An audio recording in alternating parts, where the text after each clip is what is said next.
Ta-da-ta-da!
Good evening, everybody. What's going on? What's up, Mizroy? It, thank you so much for subscribing 41 months. Good evening to you. Good evening to Satellite and Fury and Arcane. Hi, everybody. Happy Thursday. I do hope you're doing well. I am good. I am rather content tonight. Bit too cozy, though. I'm really tired.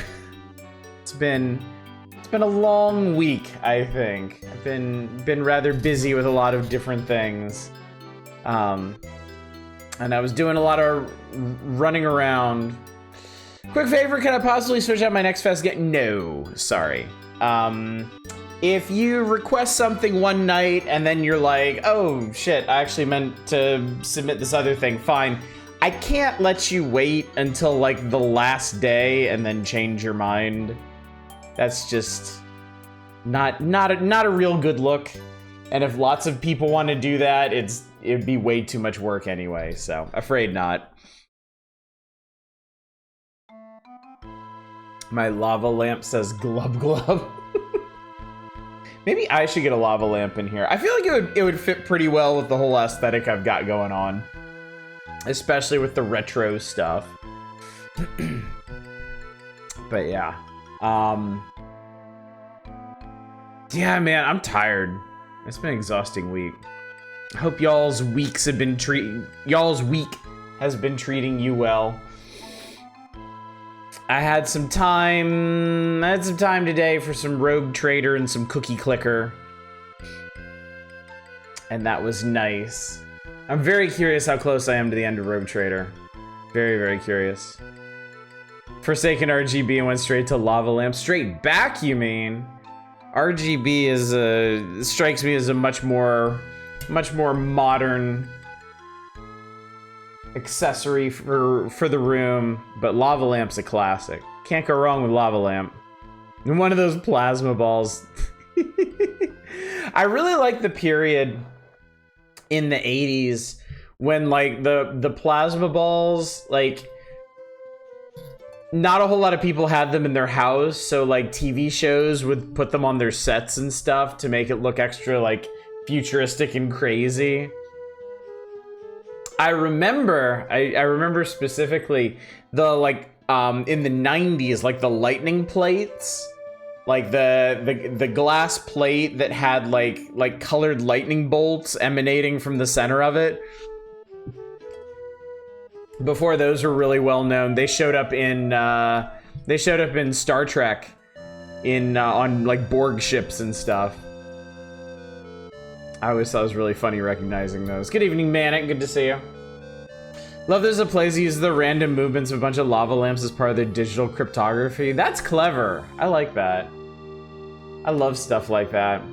Once I found out about that, there's a city in, I forget what country it is in Europe, but they use clams to monitor their water quality, and I thought that was super, super cool. Been a long time since I saw one of those lightning plates. They had their heyday in the mid to late 90s. Good evening, Justin Brett. Yeah, you'd see those in 90s shows all the time. Yeah, that was like the sci-fi thing. The lightning plate. But yeah, now they're gone. I feel like you could probably get one super cheap now. I imagine whatever technology ran them must be like super ubiquitous now. Good evening, Lodro High. Aw, TV won't. Damn you, technology. Is it Denmark? Leon the Lobster died yesterday. Oh no! Ripped to a real one. Good evening, Chaos. I know the one you're talking about. Can't remember which city. One of the Scandinavian countries. The modern equivalent of Star Trek using the new hand dryers, the sci-fi hand scanner. It's a thing that sci-fi does, you know? It's a lot easier and more convincing to just take a modern piece of tech that's not real widespread and use it. Oh god, I think the funniest thing I ever saw was I'm trying to remember if it was on the Outer Limits or some like low budget sci-fi show, but there was an episode about like a cyber police car that had a mind of its own, and of course it went evil, and they got one of those 90s VW bugs, like the really round ones, and covered it in like chain link and like grated metal and stuff and spikes to make it look really menacing, but it's still just one of those soft, fluffy VW bugs underneath. I thought that was hilarious.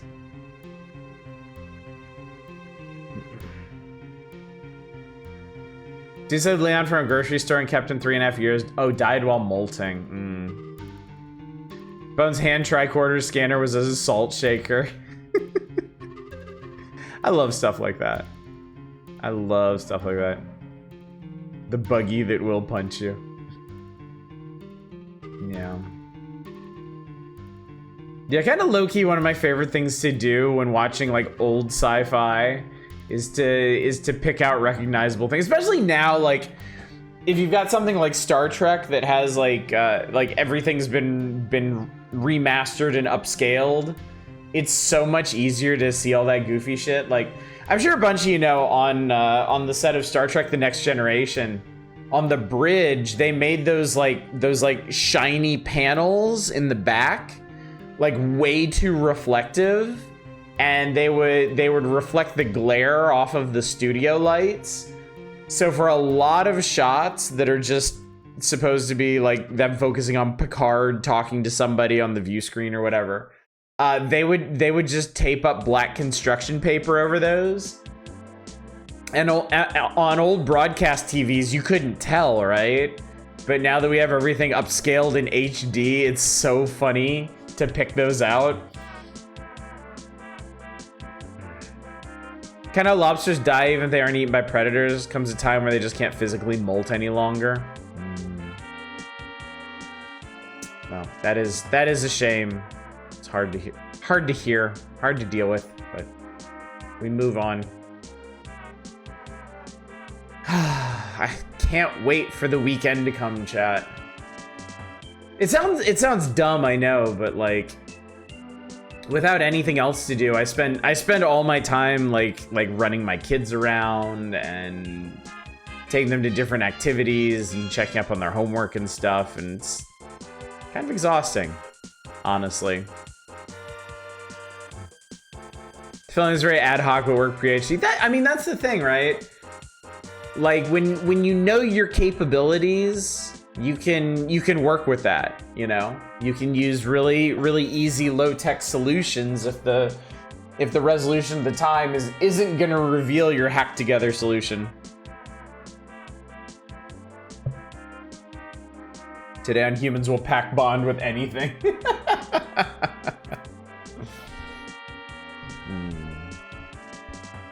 Totally understand, especially the single bond. Yeah, I mean, I imagine you would understand better than anybody. It is not easy. It's just tiring, you know? None of the individual things I did today, none of the individual chores or car trips or anything were particularly taxing, but all together it's just like, really fills up the day. It really, really does. What's up, Zem? Good to see you. Took several reboots, but Otis has taken over my TV. Have I really? Have I really? Wah! Giant Otis! I really like doing that, chat. You honestly shouldn't tell me like I'm on a big screen or something, because I will 100% take advantage of that. Good evening, Shadows. Good to see you. Picked up Horizons Gate, CNC remasters today. Nice. I like all of those things. Horizons Gate is super, super cool. I've never gotten... Actually, let me take a look. Because I'm curious about something.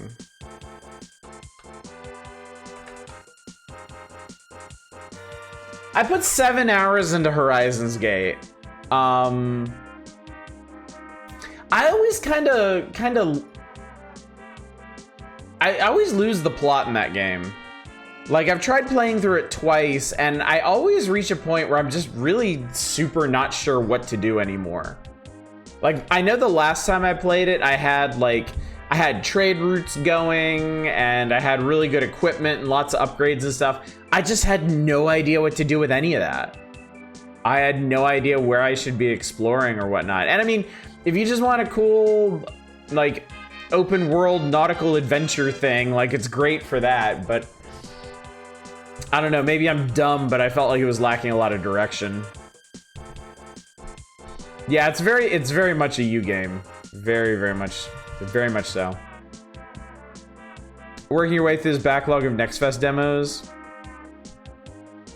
What I wound up really falling in love with is a Microvania demo. Interesting take on Metroid, and been loving the demo so far. Cool. That sounds neat. Yeah, I'm pretty sure after tomorrow night, I'm gonna go through, because I've been looking at the Next Fest games too, and I've seen a lot of stuff that I'm really interested in. Anything that doesn't end up getting played tomorrow night, I'm probably gonna download and play myself this weekend. For sure. I've also been looking.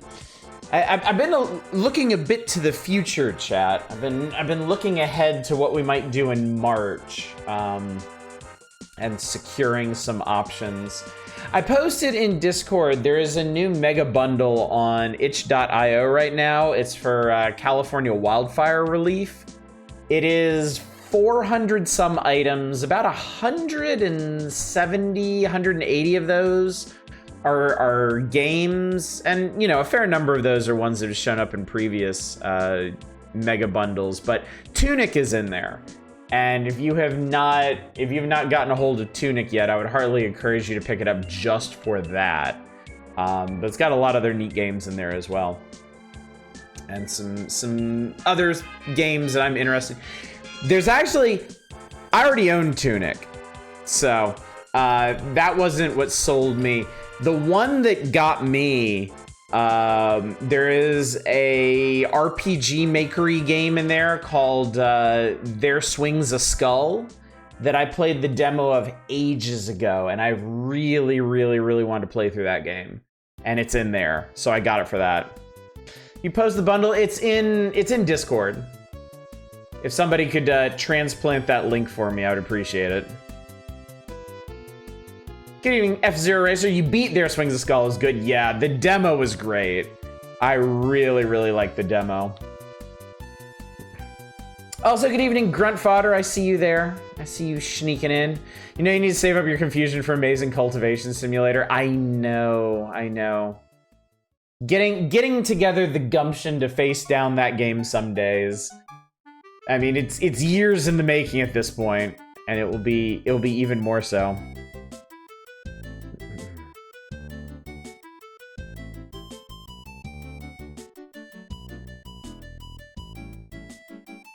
How did that get the "Are you sure you want to send this" warning?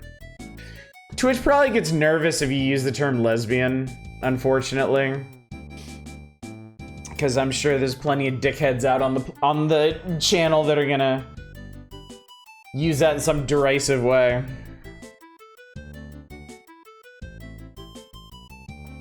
But yeah. Super Lesbian Animal RPG is fun. I did like it. I think it was a little too kitsch for me. I think it was a little too saccharine for my taste, but it did seem like a very competent game. But yeah. But in addition to all the video games, it has a lot of tabletop stuff. If you are looking for little tabletop experiences like one-shots and stuff to do with your friends, there's like over 100 of those included. I know there's some game dev stuff. There's some assets and like a free game dev engine in there. There's some books, there's some comics, a bunch of other stuff. So absolutely worth your $10. You won't need to worry about getting your value out of it. Anyway, Mizrai, I hope you don't think I'm cribbing from you too hard, but it did occur to me that it might be fun, say next Friday, to maybe take a look at some of the games in that bundle. Some of the less popular, less well-known ones. So we may end up doing that next week. Just on that bundle, Rod, Reel, and Fist, save your village by landing a catch of a lifetime. This feature-length fishing tabletop RPG. There you go. Tabletop, now you're speaking my language. But yeah. We used to... Back when they did the first bundle for racial justice, we did do a couple request nights out of that. And I know we played a bunch of those games. Yeah, it's only $10. It defaults to $20 because it would like you to spend more money, but you can set it to $10. There's an indicator on the purchase page whether or not you will actually get the stuff, and as long as you put in a value of $10 or higher, you will get everything. I adapted the power hours for my stream, so Steel... Oh, perfect! Happy to be the inspiration. But yeah. I've got so many of those bundles. This was my 4th one. This is like the 4th mega bundle I've picked up. It's so hard to keep track of what I actually own now. I know I've rebought things. I know I've gotten stuff in like the bundle for racial justice or like the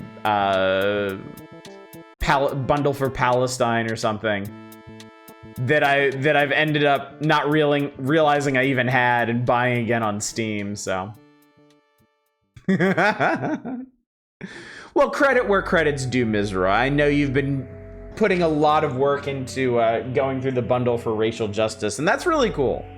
That is really cool. In another universe, I might have done the same. Octodad is on there, and I don't own that on Steam. I don't think I own that on Steam, and I don't think I own that in any other bundle. So that's a nice pickup. There's what the hell was that game?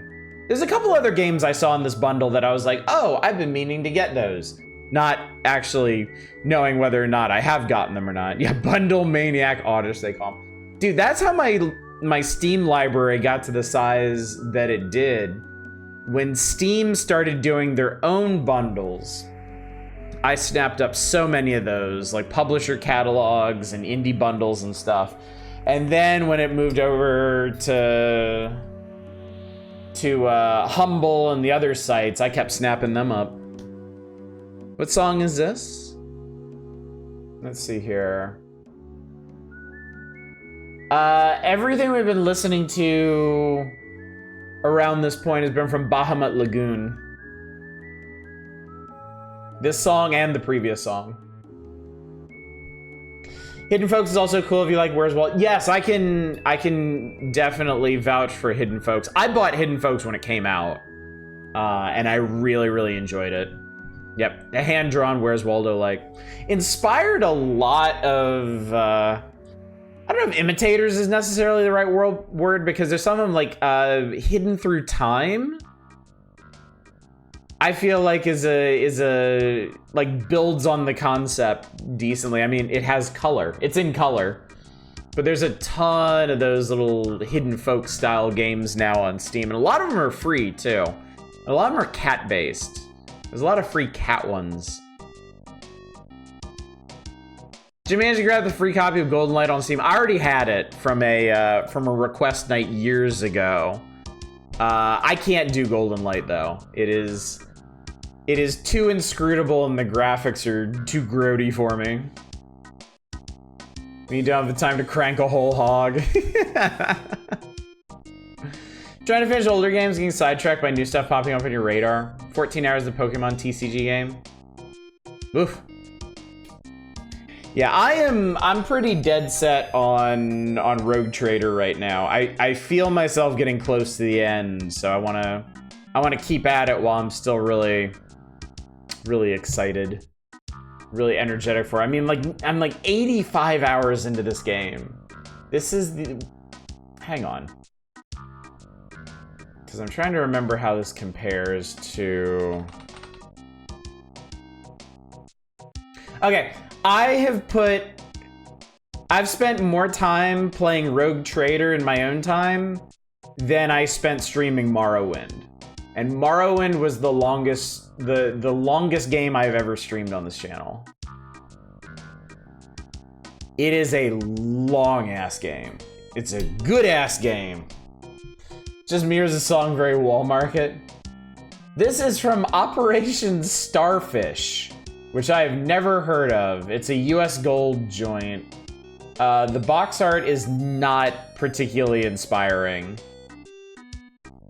It looks like a cross between, like, Toe Jam and Earl and Bob, and that's not a good thing.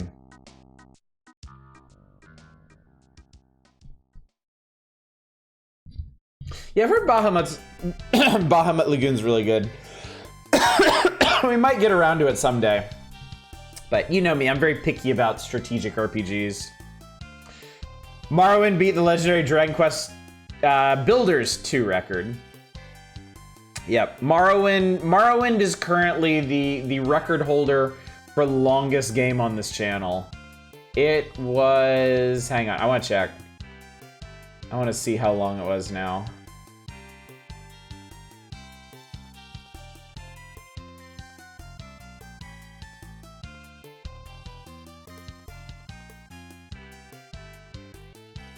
It was... almost there. It's honestly really fun to scroll back through my my YouTube archive sometimes, because after 6 years, I've straight up forgotten that I streamed certain things.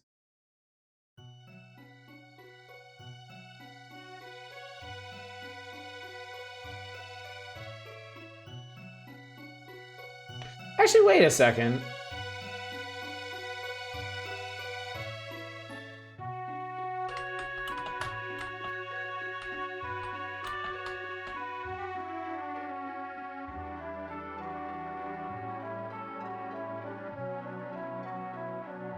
Oh no, I was wrong. I was wrong. We actually still did Dragon Quest Builders 2 longer. Dragon Quest Builders 2 was 33 streams. I thought it was shorter than that. I had straight forgotten how long that game was. Yeah, that was well over 100 hours. So no, Dragon Quest Builders 2 is still the longest game we've done.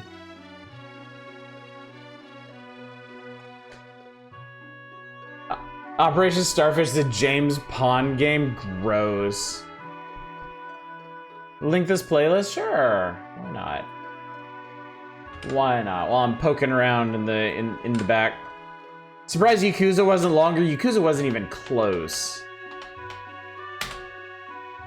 Yakuza 0 wasn't even as long as Morrowind, if I remember correctly. Of course, my memory's really spotty now, so let me double check that for you.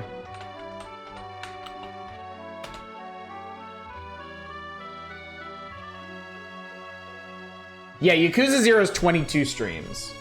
Yakuza 0 is 22, Morrowind was 25, and Dragon Quest Builders 2 was 33.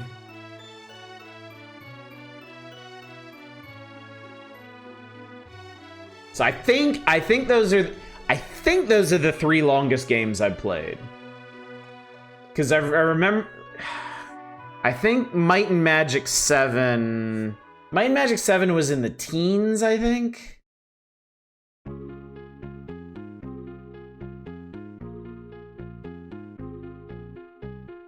I'm just really curious about this now.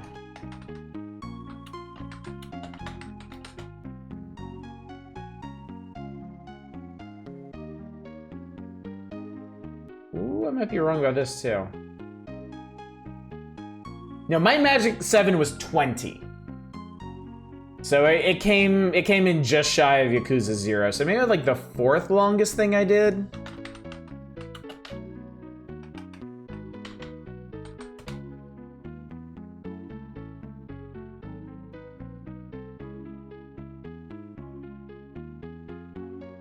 Yeah, I think that's right.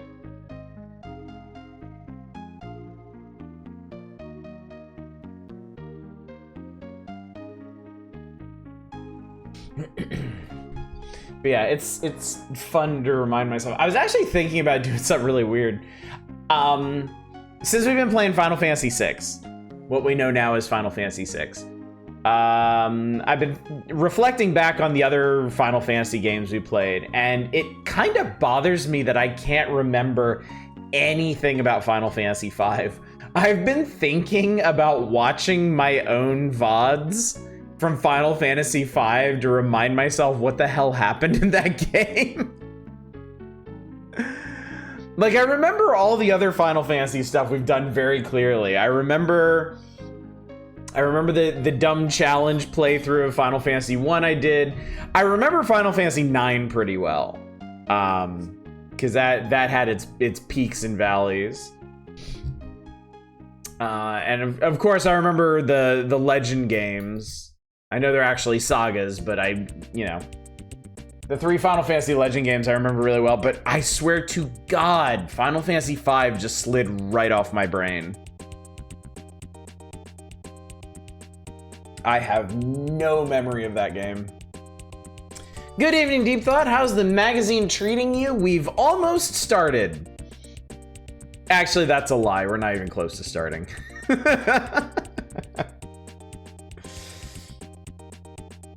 Desperately vamping to avoid playing Uniracers. I would never. Uniracers is fine. I don't love it or anything, but it's fine. Pretty interesting games in this playlist. If I ever get back to stream, I like put on playlists and get people request whatever game music is currently playing from.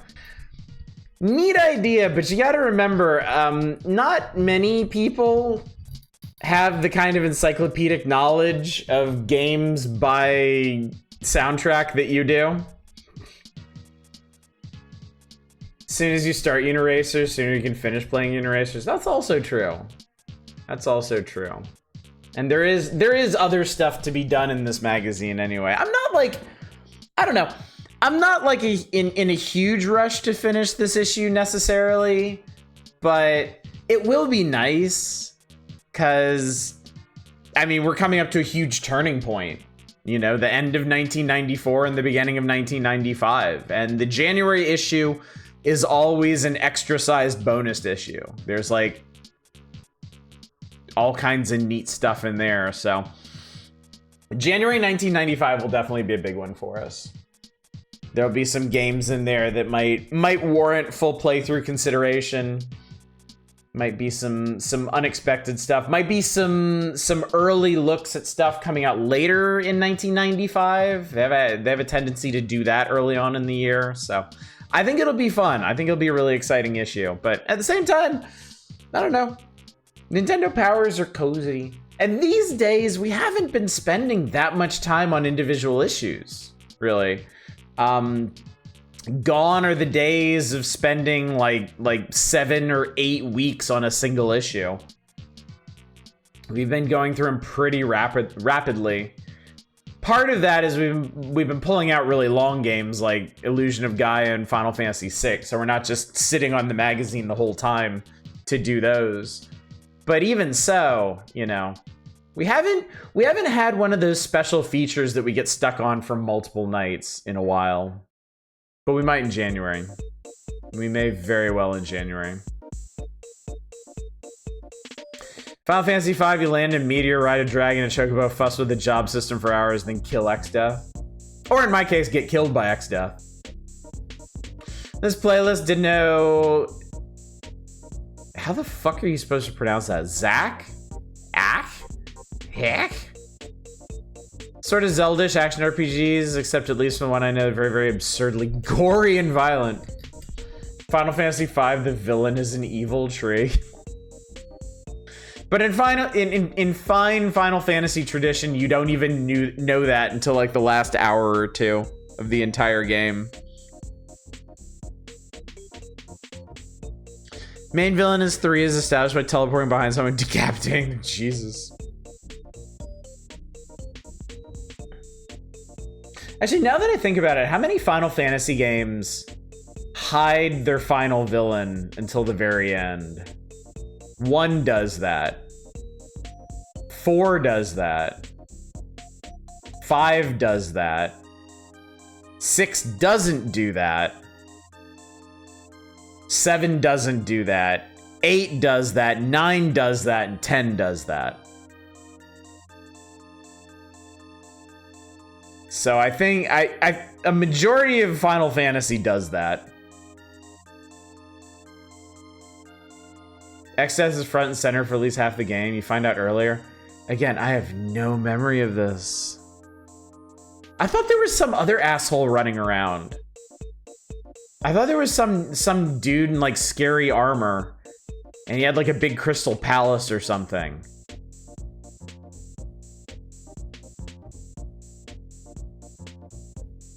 Oh, is that him? I thought it was some other guy. Oh, okay. He's a tree wearing armor. Okay. Let's just go past.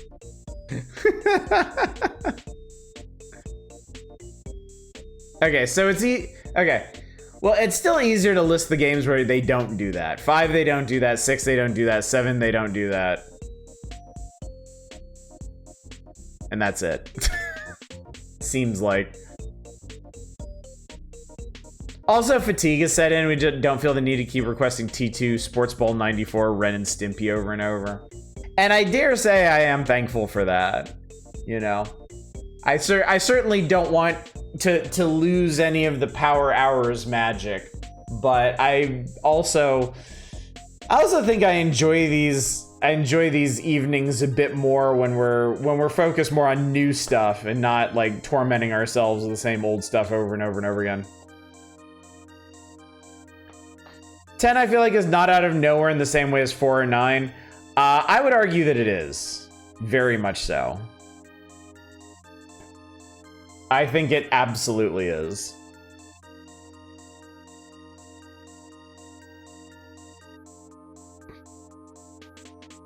Like, they do a lot of signposting about who or what the ultimate evil, the ultimate antagonist in 10 is, and then they take a giant swerve after what you think is the final boss. Yeah, Yevon ties into that, but not directly. And they spend a significant portion of the story explaining how, like, who Sin is.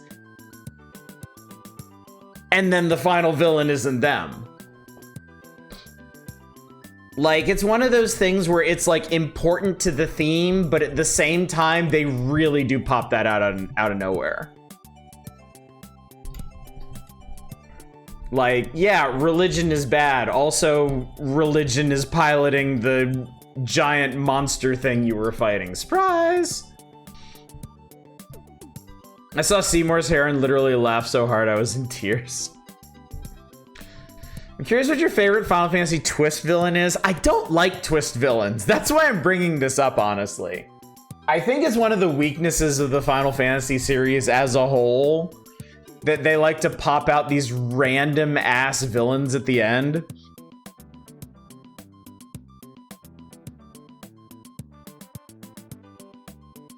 Like, Final Fantasy VI is my favorite in part because they don't do that. Oh god, Endeef. Jesus Christ. My doctor told me I have very good prostate. I was deep.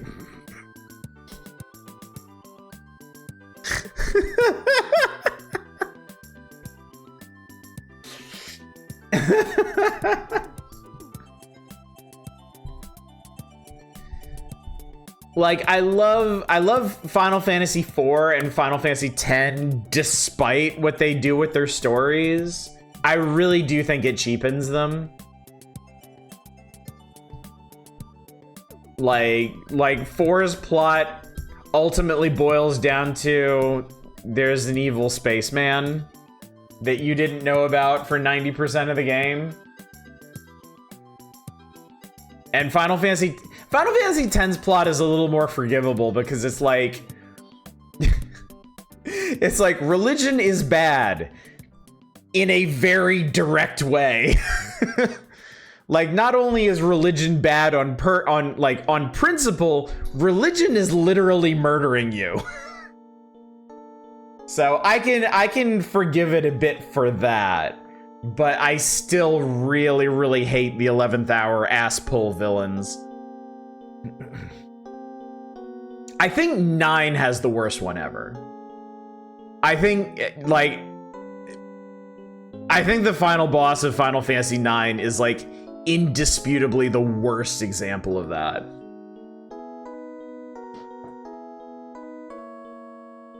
Final Fantasy XIV does a good last minute surprise villain by virtue of being a 10,000 hour game, so last minute still means you get like half an X-Pack to develop them. Yeah, I mean, if your relative last minute villain still gets like a couple hours of development, that's great. That's cool. That's fine. Audis plays Final Fantasy IV After Years when I've never played After Years. After Years would piss us off so much, it'd be so funny. I would kind of be down for that. I'm really curious. Don't tell me anything about After Years, please. Because I'm kind of tempted to do that. Y'all don't understand. Like, I'm generally not very tempted to do like bad games or questionable games, but like Final Fantasies are special. I have a special well of patience for pretty much any Final Fantasy. Like I told y'all the other night, there's a non-zero chance that I will stream Final Fantasy 2, what we know is Final Fantasy 2, someday. I mean, I have played that game a little bit, and yeah, it's bad, but I kind of also want to get through it someday, and I know I would have an easier time streaming that than trying to do it on my own, because I already know I do not have the wherewithal to get through Final Fantasy 2 on my own. But I might be able to do it with y'all, with your moral support.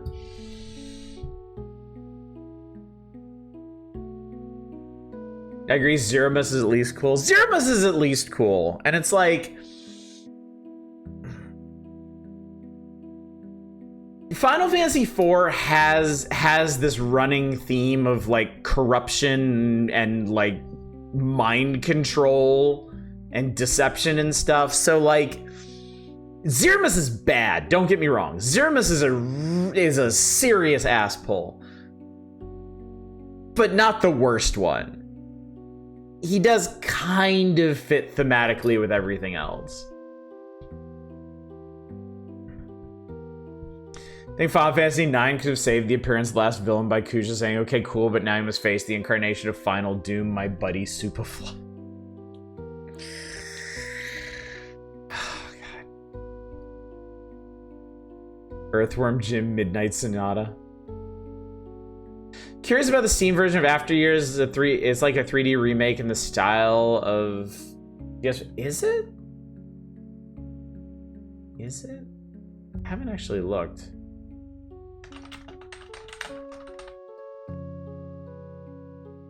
What is this from?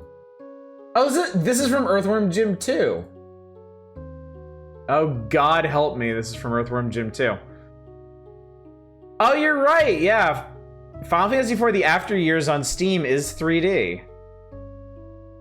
Oh, those are some great reviews for it. Oh, dear.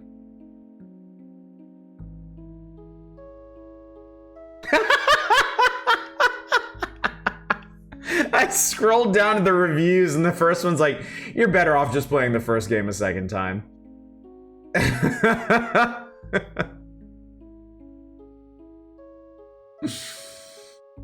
Oh man. The temptation to actually work my way through the bad Final Fantasies is growing, chat. And again, we can see you punch yourself in the head to raise your defense is a great time. I know, Morrowind was great, right? We all enjoyed Morrowind. Two makes a really fascinating choice. It'd be interesting as hell to stream, I think. Might have to turn off democratic playthrough for Final Fantasy II if it's as bad as you say. After Years of Bizarre History is a flip phone game. Got a Wii port, PSP remake, Steam port. Oh, okay. Not even joking, I think a simple one-sentence introduction made the final boss for Final Fantasy IX less... Anything more they could have done for the final boss of Final Fantasy IX would have been an improvement. But it is just like... like, ass pull, we will not be taking questions at this time, good luck. And then you beat it, and it's like, well, that happened. There's no lead up to it, there's no denouement, there's no reflection upon it. It's a thing that happens. You could excise the final boss from Final Fantasy IX and change literally nothing about the narrative. Enjoying Morrowind right now. There's a Game Genie code to make Final Fantasy II fun. Actually, you know what? I wonder if the pixel remaster for Final Fantasy II did anything for it. Because at this point, that's probably what I would do. If I was gonna go back now and work through early Final Fantasies, I'd probably go with the pixel remakes. Because I've already streamed the original versions of 1, 5, and 6. And 4, I know well enough that I wouldn't feel the need to work back through that again.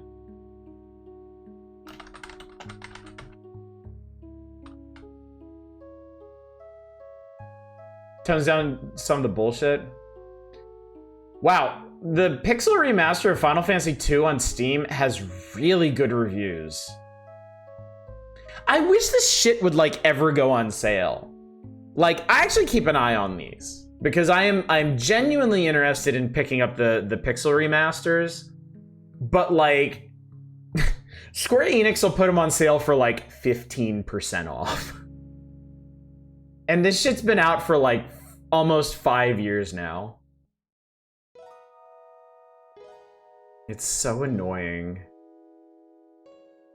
But I would love to get a hold of the pixel remasters and stream them. Did invent the job system, I suppose. Because yeah, at this point, I played through Final Fantasy 1, 4, and 6 plenty of times. I would like to see what they've done with it in the interim. And then 2 and 3, I know that I'm never gonna play through their original versions. I just can't bring myself to do it. So I might as well try an upgraded version to get through.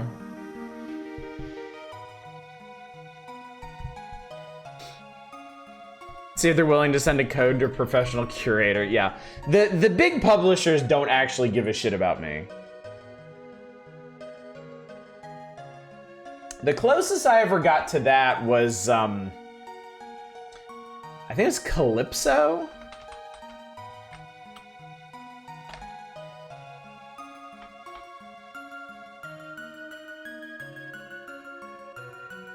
What the...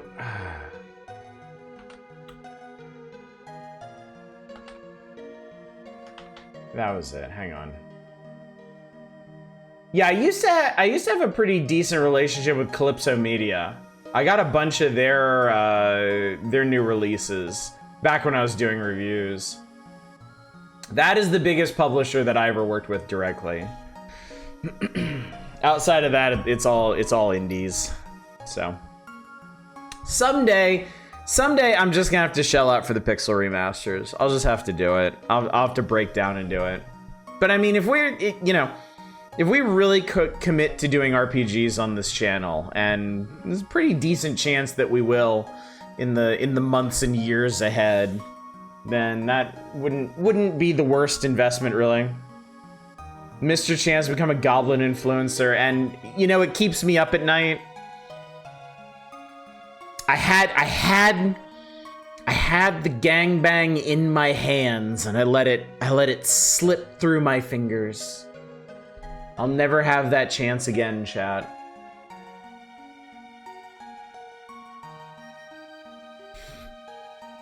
I could make this so much worse right now, but I'm gonna refrain.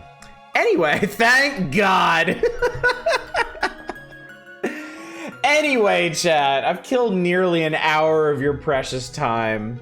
Why don't I go ahead and talk about the schedule, remind y'all that tonight's the last night to submit stuff for the Steam Next Fest demo wheel tomorrow night.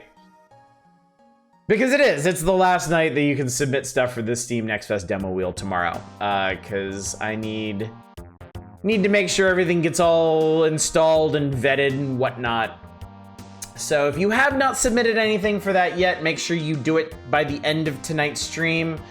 Because when I close Nintendo Power picks for the night, I'm also gonna close wheel submissions too. So get on that while the getting is good. We have a real good spread of demos already, so like, don't feel guilty if you haven't come up with anything. But at the same time, we've always got room for more games. your game has an equal opportunity to be picked alongside everybody else's. So yeah, get while the getting's good. So yeah, tomorrow night will be the Steam Next Fest demo wheel. We'll be continuing the power hours on Saturday as we are wont to do. We'll still be on this issue, I'm sure, considering all the rambling I do on these nights. I almost just did Monaco too, but I liked Monaco. I wasn't like the biggest fan of it, but I did enjoy it. So with demo wheels, I'm always more interested in seeing brand new stuff. You know, a sequel that's clever and transformative can be fun, but I think you're generally better off doing like totally new experiences for wheels, at least where entertainment is concerned. So yeah, there'll be no stream on Sunday because I don't stream on Sunday, and then Monday we are back to Final Fantasy VI. Final Fantasy VI is going great. I'm having such a wonderful time with that. Big reason why I'm thinking so much now about going back to other old Final Fantasies. I'm just having the time of my life playing through Final Fantasy VI again. It is so cozy, so comfortable, so depressing, so brutal, so atmospheric. So many feels, chat. I can finally feel something again. Makes you feel alive and miserable. Is that what we knew in the US as Final Fantasy III? It is. It is. But now we must make the distinction because Final Fantasy III is Final Fantasy III. What we knew as Final Fantasy III, we now know as Final Fantasy VI. And if we don't keep them straight like that, we're gonna get them all muddled up and you might end up playing a bad Final Fantasy instead of the best Final Fantasy. And nobody wants that. Not nobody, not know how. I'm half expecting somebody to emerge from the morass of chat and be like, but Final Fantasy III is my favorite one. And you know what? Good for you. I admire people that can see the best in literally anything.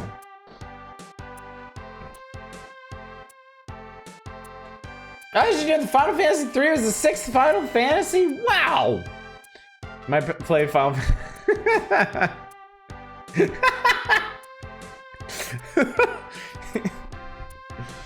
Oh god. Anyway, yeah, that's the plan for now. Also, we may be doing some more indie games next Friday. I'm tentatively, I know, way ahead of the curve. It's not even this Friday yet, but I am tentatively planning to do a look at some itch.io mega bundle games next Friday.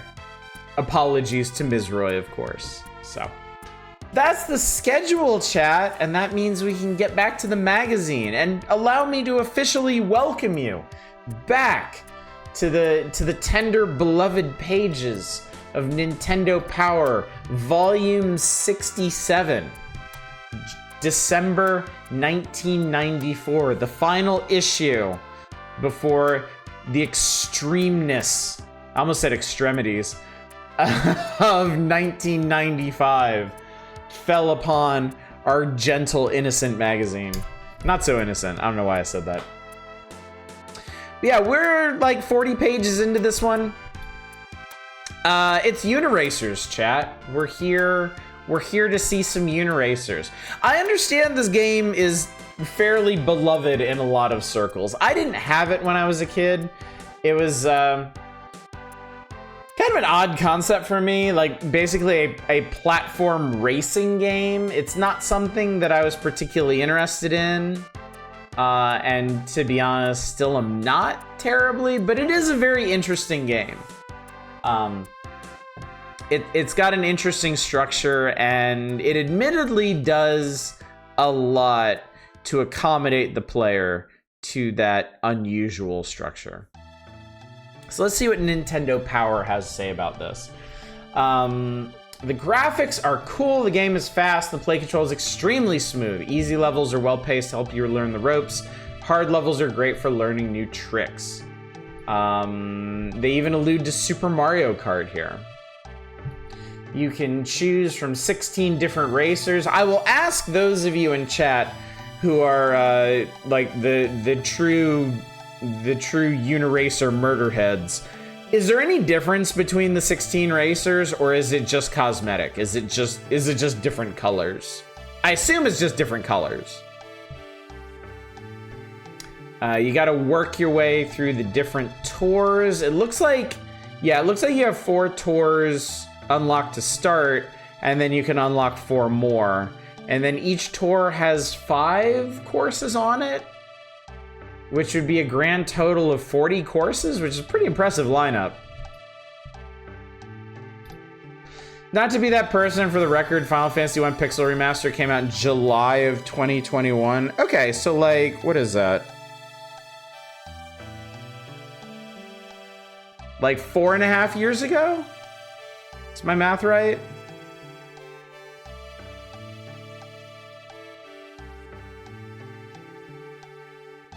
They didn't hire me to be a math guy, honestly. Only different thing is they say different phrases when you do tricks. 3.5?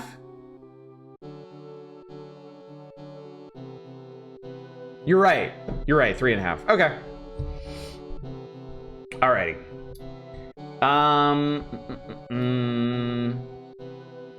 Let's see. Okay, so this on this page here, Eye on the Road. This is an interesting consideration they made for this game, because I remember when I played this before, I kind of complained about how fast it is and how hard it is to react to things. The developers actually thought of that, and they color-coded the track to signal what was coming up. It's not a perfect system, mind you, because they will give you some very general warnings that something's about to happen, but they can't tell you exactly what. But yeah, they color-coded these things, so when the track is green and blue, you're cool, you can do some stunts. If the track is red, be careful. When the track turns gold, get ready to jump. And this is interesting. If it's solid gold when you jump, you found a shortcut, which sounds weird to me. Orange and yellow means that that purple goo is coming up, and yellow and blue means you're coming up on the end of the course. Are Nintendo Powers gonna really abruptly stop mentioning this in a month or two? Pixar sued the devs over one of their shorts having a sentient unicycle in 1. I sold the initial run of copies being forced to stop. Really? I didn't even realize Pixar had been around that long. What? When was Pixar formed? When was Toy Story? God, I'm bad at time, chat. I just have no concept of temporal relations at all. Everything just mashes together in my brain now. It's a big fog. They were formed in 1986 and did shorts in the late 80s. Wow, okay. And then Toy Story is 1995, okay. The short with the unicycle was in 87, damn. I do find the layout of the maps here very interesting because it shows you how much empty space is on them.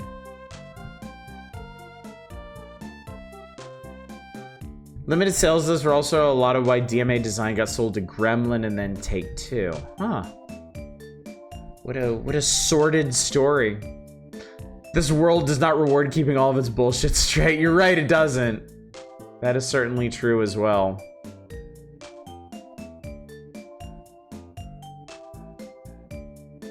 So they have a lot of technical tips for how to handle certain jumps and straightaways and how to fit in stunt combos and stuff. But I gotta be honest with you, a lot of these maps are fairly inscrutable if you've never played the game. Because it really isn't like any other racing game or platformer out there.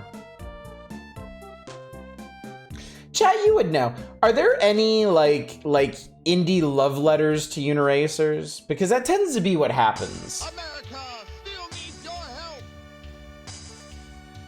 America needs a lot of help right now, to be fair. Is that the end of the... Yep. They put that... They put that right at the end of the soundtrack. That's really funny. Hang on, let me start up another one. American jump scare! Yep, ain't that the fucking truth. Pixar apparently was Lucasfilm's graphics group starting in 1979 before they spun off. Huh, how about that? Looks kind of like Line Rider. I don't know Line Rider. I know Typewriter, which is a really cool little game. Bad enough dude to roll on one wheel? Well, we're gonna find out. I'm playing a game, chat. A scant hour into the stream, gameplay is about to happen. Brace yourselves, buttress your feelings.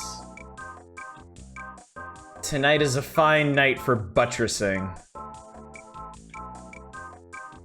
See if you're ready for Uniracers.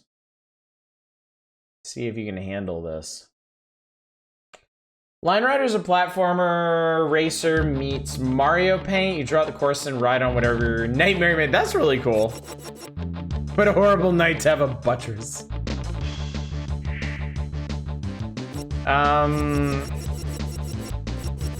Well, considering my name is Mike, I'm going to be Mike.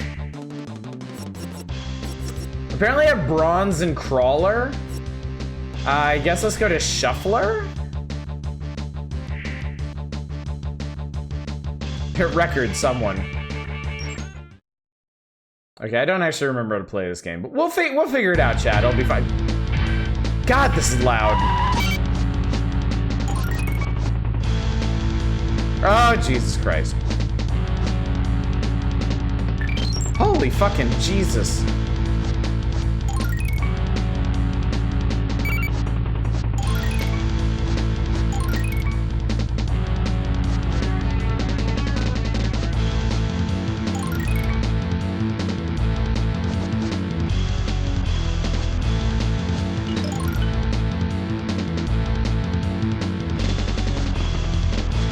It really reminds me of that one stage in Battletoads.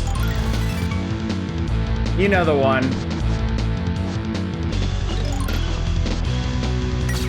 I'm sure I mentioned that the last time I played this too.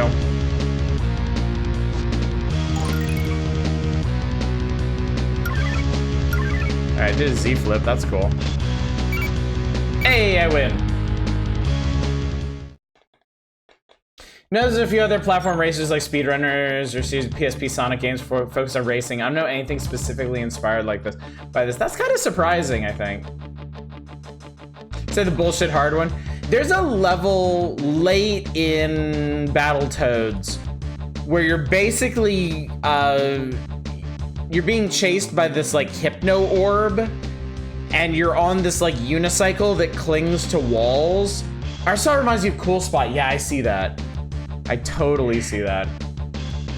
Good evening, Rolabor. Remember playing this somehow? I never played this as a kid. Wasn't really my bag.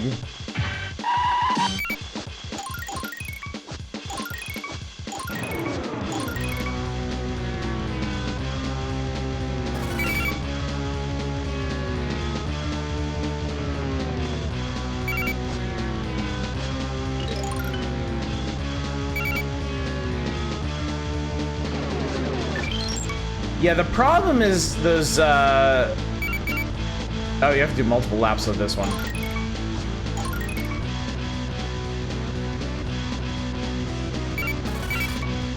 Yeah, you gotta be ready when the direction transitions.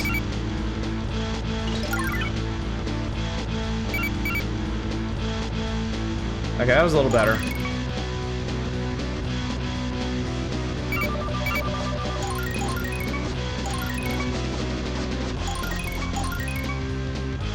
Okay, I'm getting the hang of this, kinda.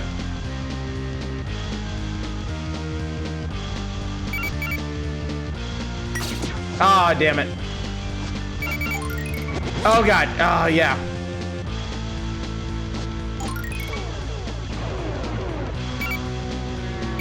Oh, he beat me. Loser! Loser! We're raising a sentient unicycles where all the critters we pick. I think they're representative of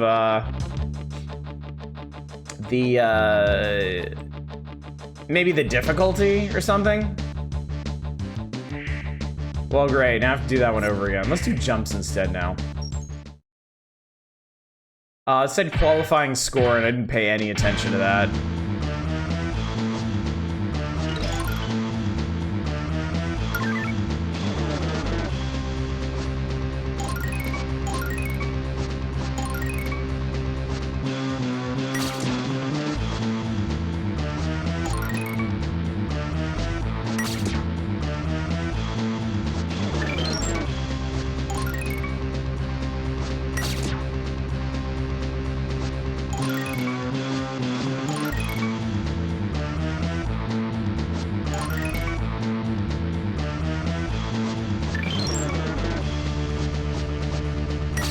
Damn it!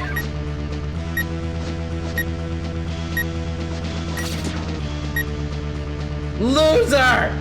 Loser! Big loser! So you have to get 58 on that. Oh god, I just exited. Wait, I just exited out of the game. Oh my god, I have to do everything over again. Well, thanks for that. So apparently if you go into here and you hit exit, it just kicks you all the way back out. That's great. Nice little bit of UI design there. Well done. Let's do flat fun. Like the MS Paint Go though.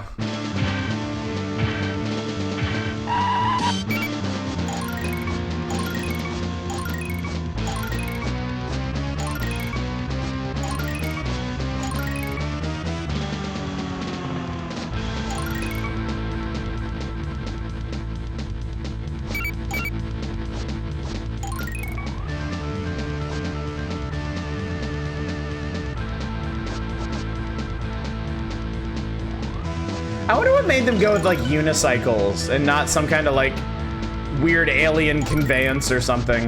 Oops. Oh god.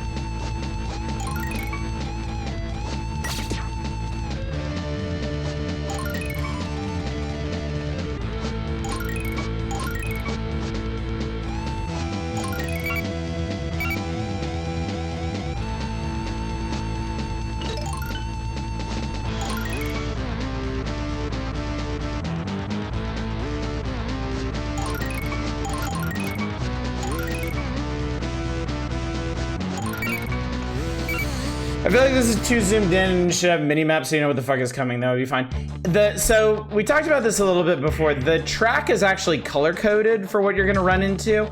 It doesn't tell you, like, it doesn't indicate specifically what's going on, but it's more like a general, like, green and blue means you're safe to do whatever you could do. You could do tricks and whatnot. Red means you need to pay attention. There's gonna be some hazards coming up. Could've stuck with the critters and done hamster balls. Yeah, I think that would've been cool. Like, unit...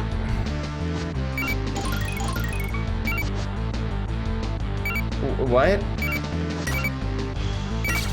Oh, God.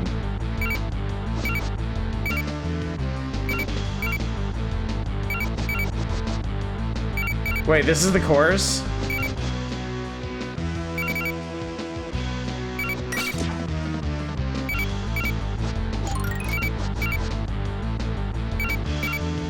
This is seriously the course?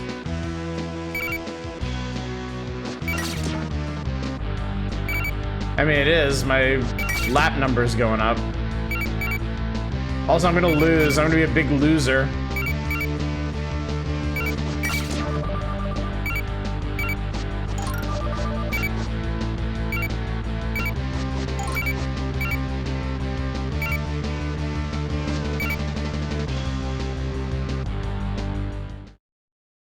So of course, the moment after I explain how the game is designed to let you know what's coming, there's a horrible example of a level.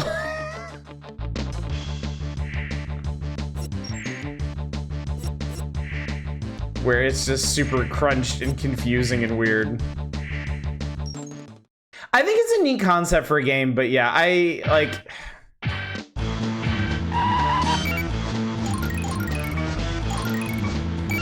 It is a game that kind of expects you to learn it. Oh, fuck me.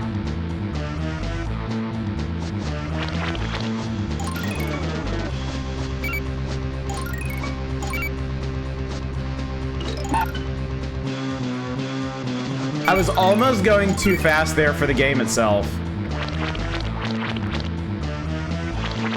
Yeah, this...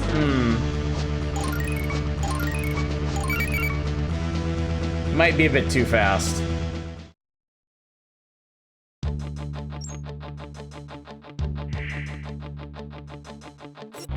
Alright, one more track and then we'll move on.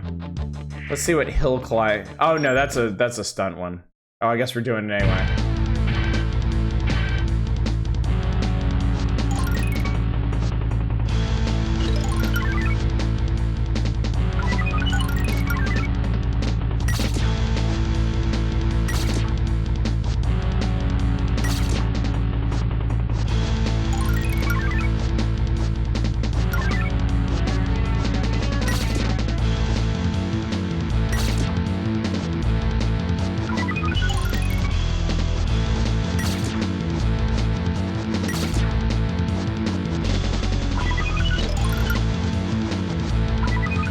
I'm doing the time-honored tradition of SSX tricks, where you just mash the button as much as possible and see what you get.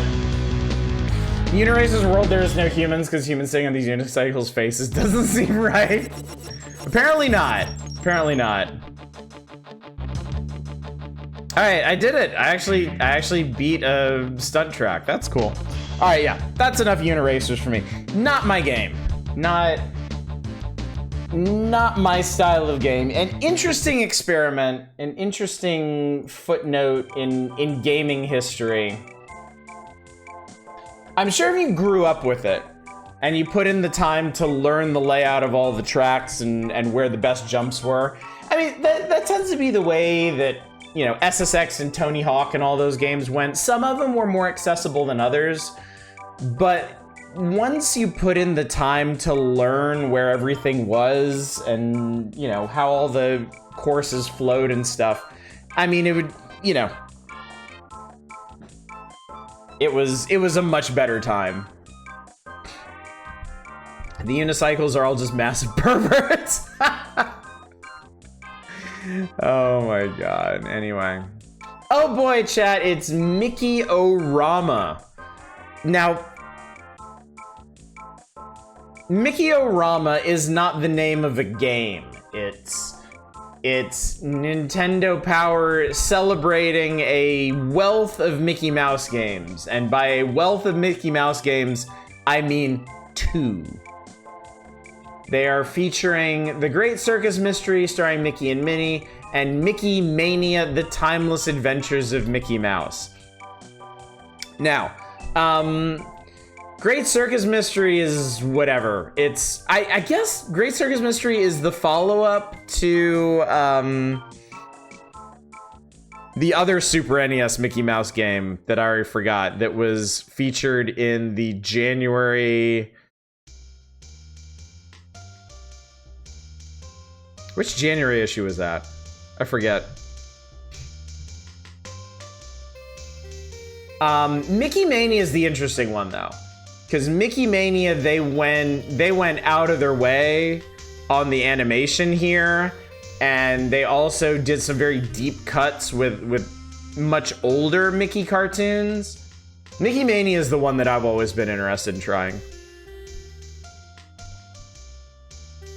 Momentum platformers in general kind of require you to put in the time to learn the levels, and racing platformer or not seems to hold true for this as well. Yeah, it is.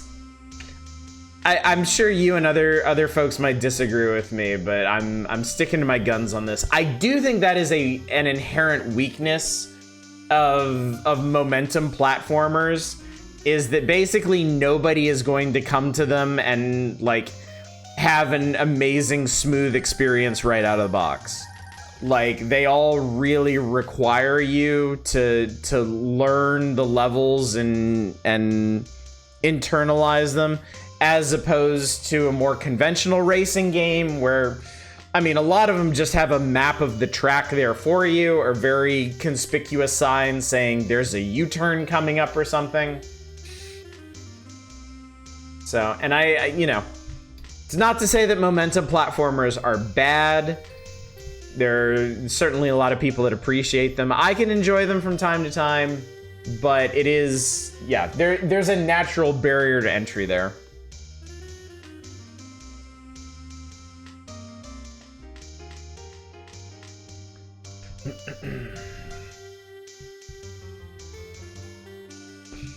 Something where transitioning to 3D helped the genre a bit, where it's easier to see what's ahead of you in good 3D Sonics, or Spark 2 and 3. Maybe. Am I misremembering that the transition to 3D was kind of contentious for Sonic when it happened? Like, some people really liked what they did, while a lot of other folks felt like they lost something in the transition from 2D to 3D.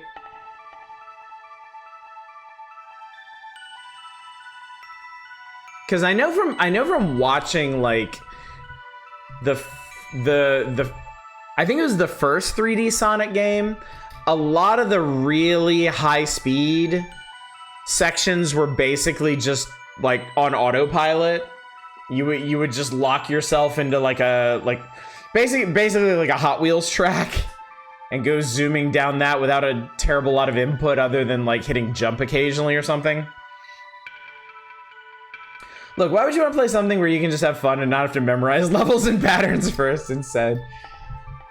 I'm finally revealing my colors. I am not a true capital G gamer. And y'all are just gonna have to deal with that, I guess. Unirally does owe the track coloring. Oh yeah, we were talking about that, Eva. We actually just got done having a big conversation about that. So, congratulations for missing that, I guess. It was extremely contentious. Specify good 3D Sonic. What was the first good 3D Sonic? And I know I'm asking the wrong ass person this, but I'm going to ask it anyway. What was the first good 3D Sonic? And I'm definitely not asking Eva, Jesus Christ.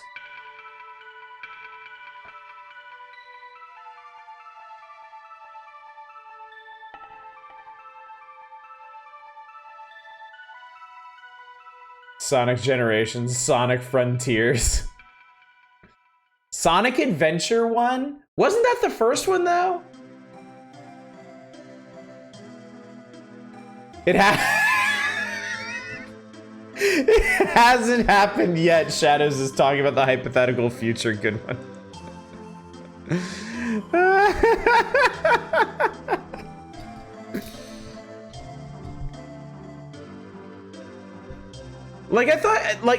I thought Sonic Adventure was the first one. And that one specifically is very contentious.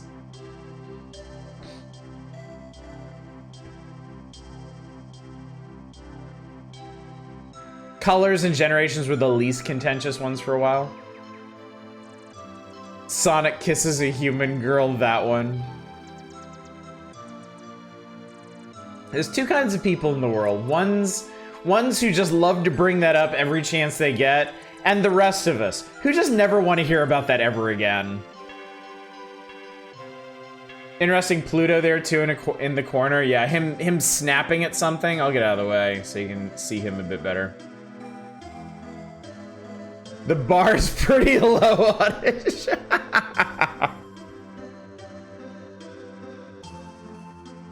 It's been nearly 20 fucking years. Look, dude, you understand, some things cannot be unseen. Some things cannot be lived down, all right? Some series are irrevocably tainted by their choices, and you're just, at some point, you're just gonna have to accept that Sonic made some decisions in the aughts that they're never going to live down. That one that Tommy Tallarico worked on. Oh, all of them, okay.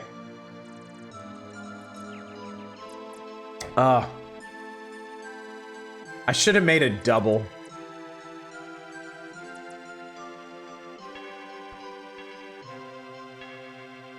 I've had 3 cocktails tonight, and that's still not enough to talk about Sonic in this context. Sonic is all about that taint. God, I wish I had another drink. I still feel the 2006 game as if it were yesterday. I hear his mom is proud of his work on the Sonic games.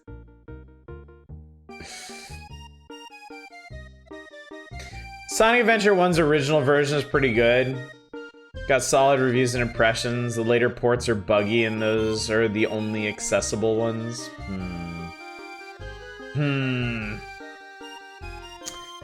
Yeah, not to impugn your good name or anything, Shadows the Trash Mammal, but I have heard conflicting reports on that. Because I was there. I was there when the Dreamcast launched. I was there when my friends were playing Sonic Adventure, and there was very little consensus between them about its quality.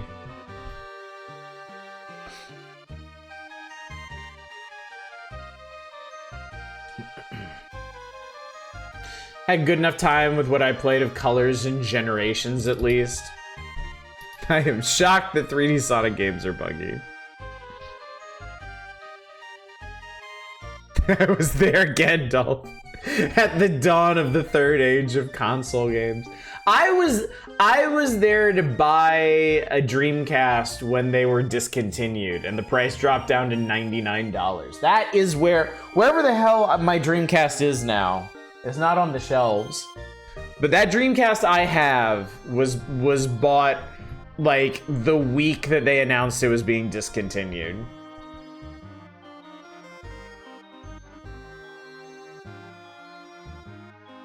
I've seen things you people would not believe.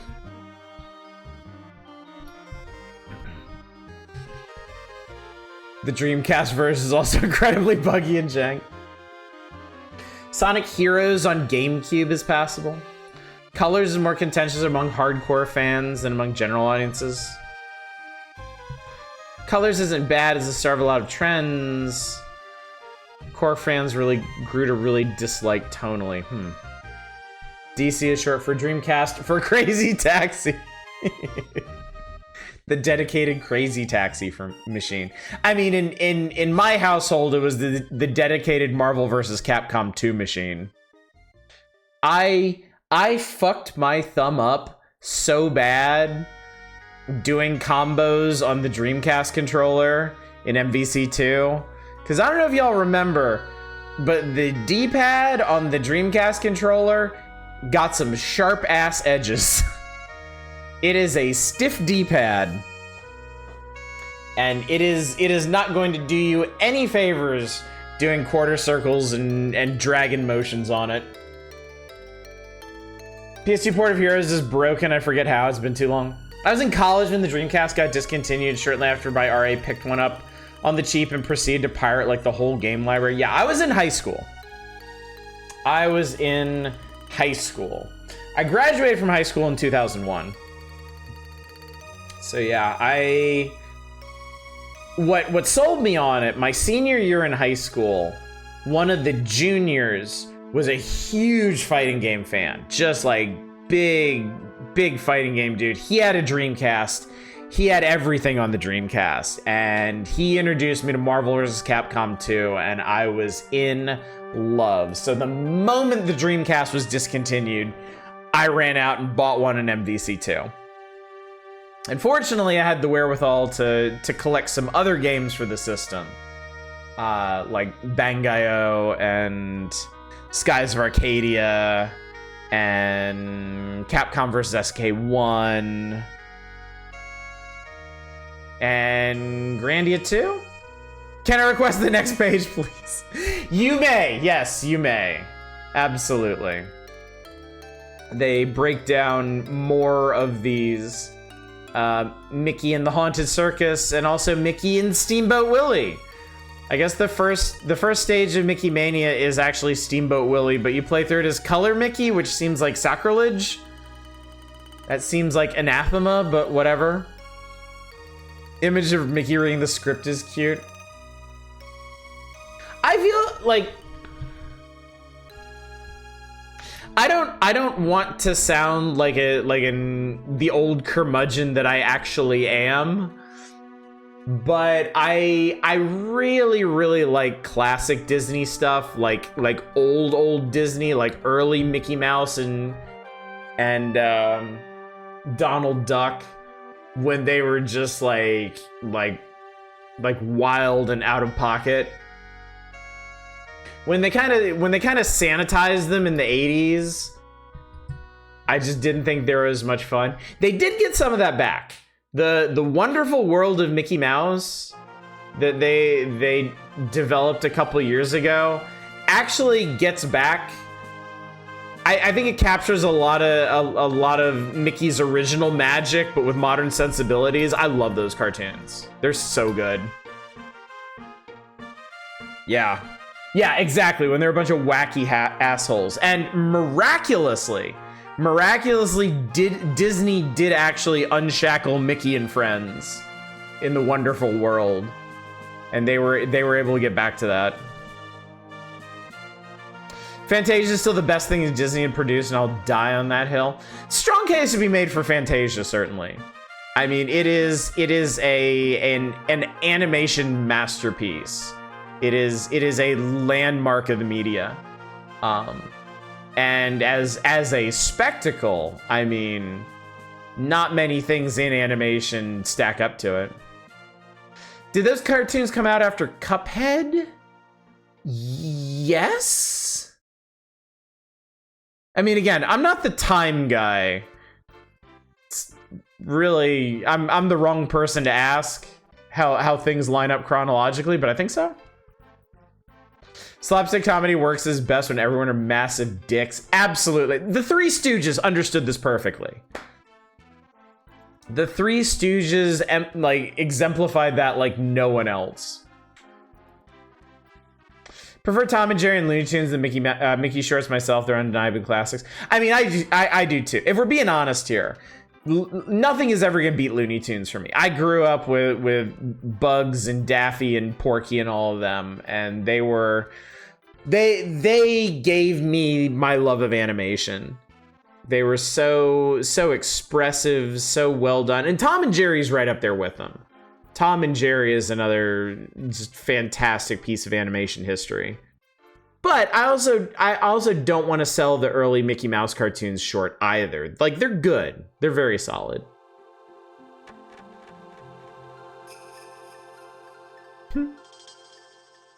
Fantasia was also a commercial failure, if memory serves. Very fondly remembered now, but didn't do well at the time. You're absolutely right, yeah. Yeah, Fantasia was a big flop at the time because it was, it was such a bold move. It was so different because it's basically just a vibe, It's a big symphonic piece. It has a story told through very little dialogue, but yeah, it's more artistic vignettes than what people came to expect from Disney. I don't think it was the 40s, was it? That seems way too far back. Fuck my life, you're right. 1940 film. Chat, I keep telling you, don't listen to me on issues of time. Time has no meaning to me.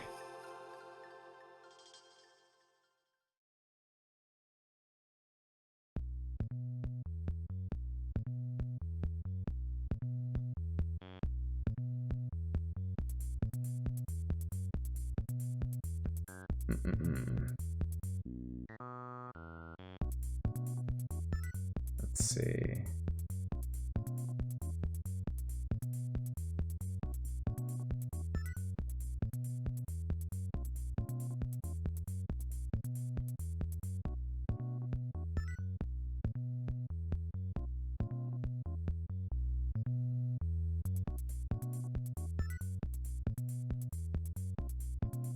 Yeah, Fantasia got good critical reviews when it came out, but it was commercially unsuccessful for a long time.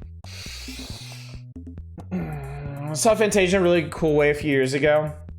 Full-on live orchestra performing all the classical pieces to the animation. That's super cool, yeah. Saw it when it first... Shut the fuck up. Snow White was late 30s, okay. Can't remember Fantasia 2000 at all. I've definitely seen it. Aladdin and Lion King are the two Disney movies I look most fondly back on right before my life went so far. Yeah. Yeah, mine were... I saw a bunch of them in the theater. I think the first Disney movie I saw in the theater was Little Mermaid. I saw Little Mermaid, Beauty and the Beast, Aladdin, and Lion King in the theater. That was my Disney period. I grew up in the Captain Planet era. Good thing nothing in that series ever came true. Forget what Disney game it is, but there's one of the really fun boss fight based on Fantasia. It might be Mickey Mania. Mad Doctor, Moose Hunter, Lonesome Ghost, Beyond the Beanstalk. Oh, maybe not. Yeah, I know. Oh, it's Kingdom. Fuck. Literally the second to last boss in Kingdom Hearts. God damn it. God damn it. Aladdin was always your favorite Disney movie? What was mine? Aladdin might be my favorite one too.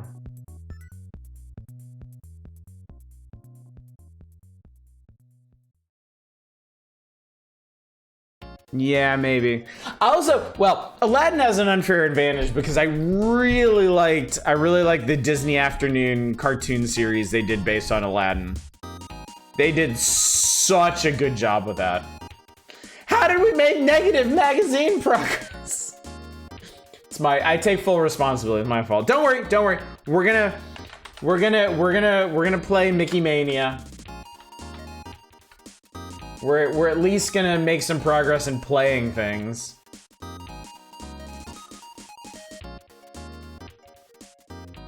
I've gotten really, like, I don't know, chat. I feel like I've kind of gotten really bad about covering the magazine itself. Like, I'll turn pages and I'll be like, oh, it's Mickey, and then we'll talk about other things adjacent to that.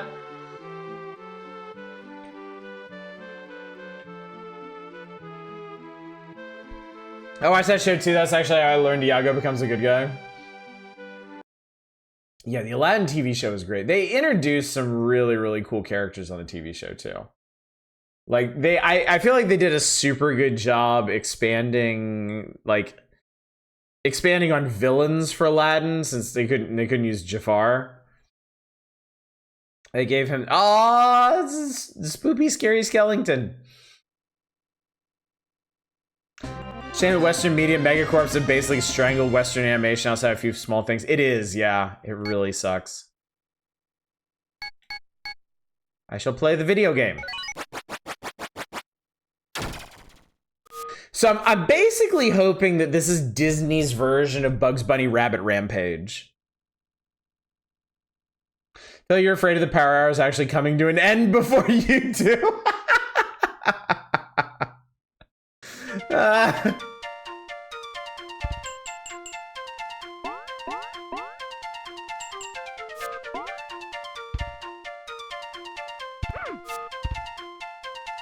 Imposter!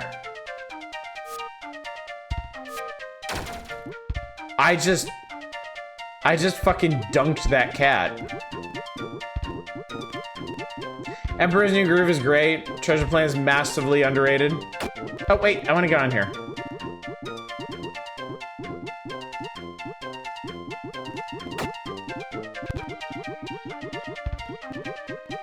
Okay, well that was easy.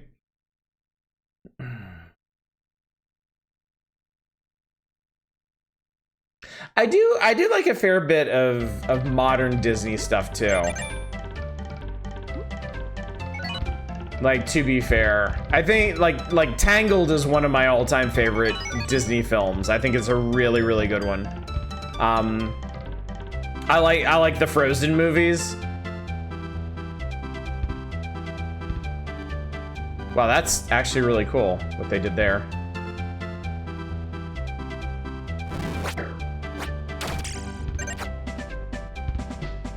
SNES version of this is kind of scuffed. Ow!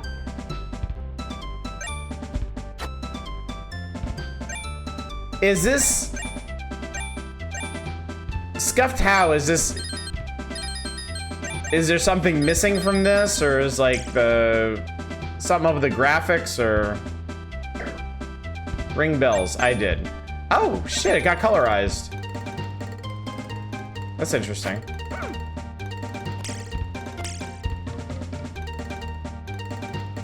The loading, it's also missing a stage. Oh, okay.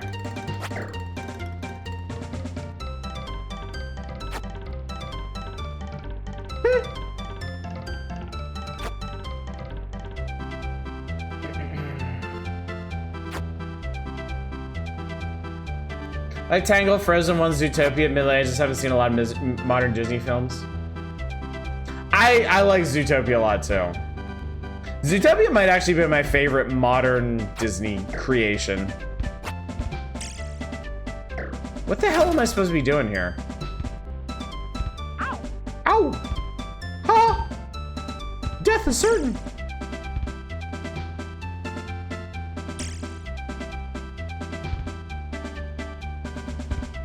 Oh. He's dead. Why is he dead, though?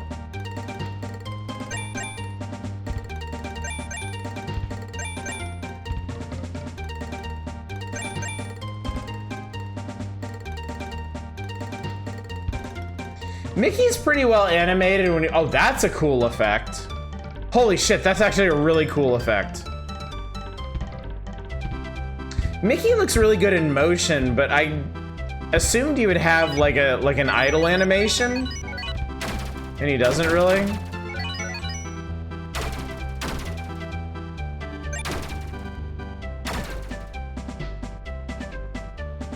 What? Mickey, what happened? What happened?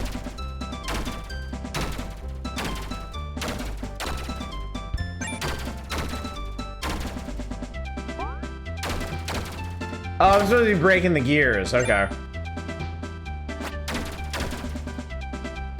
Similar vibes to the Punisher.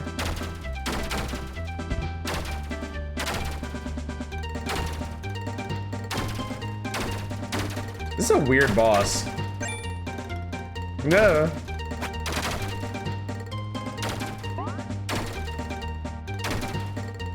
Gonna post a video on how they achieve these effects. Programmer's YouTube channel. He talked about how a lot of the graphical effects work. I mean, sure. I think we're gonna talk about it in the magazine because they got sidebars about it.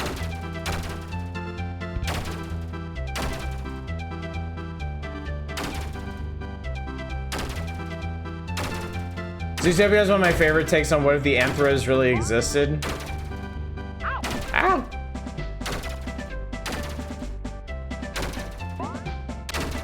Okay, I broke that.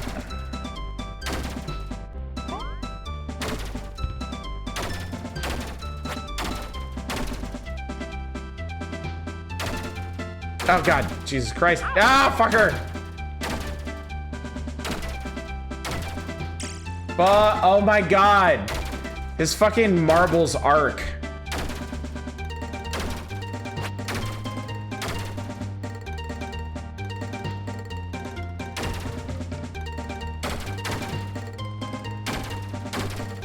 Shit.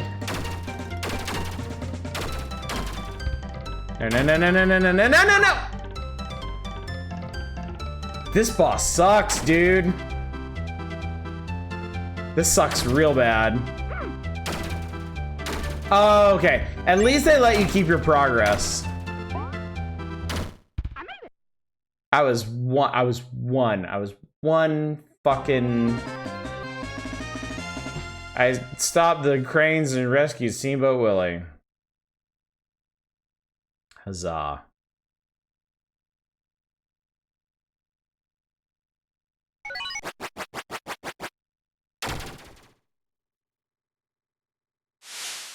That was cool animation. The Mad Doctor, 1933.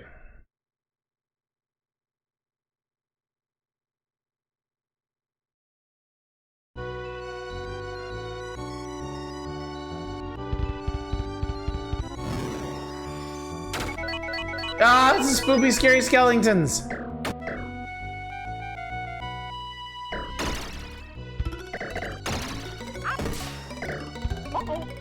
Uh-oh. The animation on these guys is rad. The loading screens, the loading times are not. The loading screens are nice, but why does this game have loading screens though?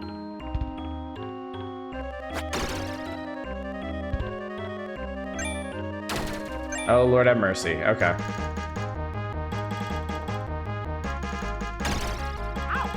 Ow! Something hurt me. I don't know what. Bats would be a lot scarier if they were just bigger. This is a very odd game because parts of it are really well animated and other parts just aren't. The levels are really short and don't make it. Oh God! What? What the fuck is this?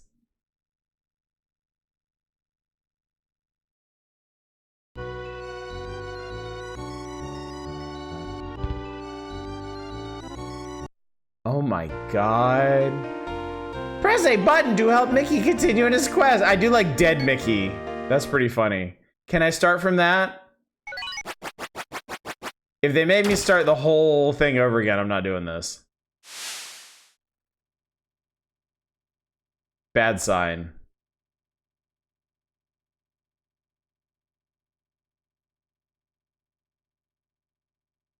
All right.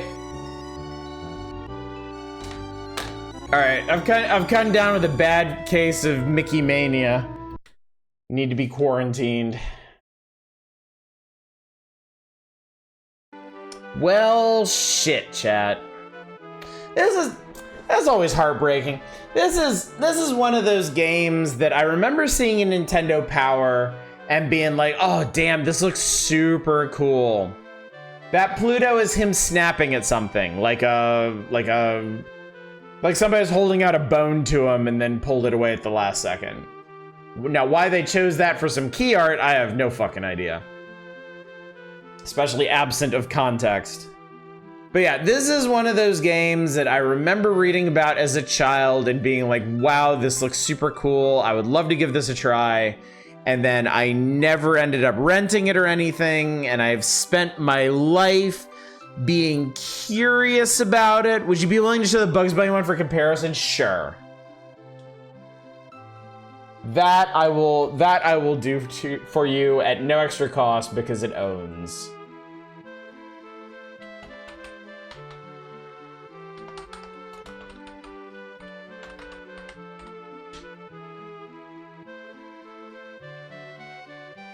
Since you've brought it up.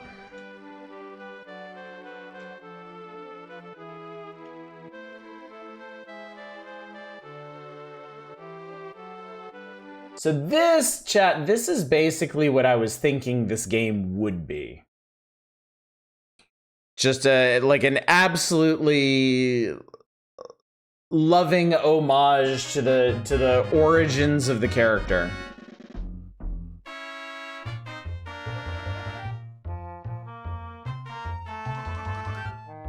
And Rabbit Rampage did come out before Mickey Mania. By a significant margin, too.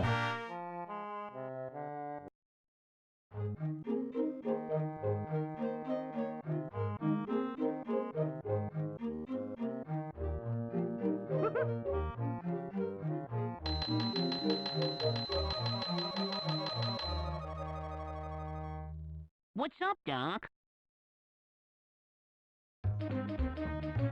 Level 1.1. All right, let's see. We can walk, we can throw pies, we can jump, and we can kick the shit out of things. Like you.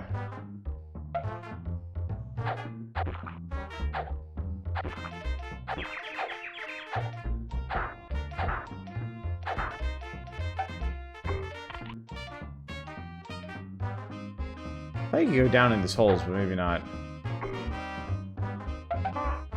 Boink.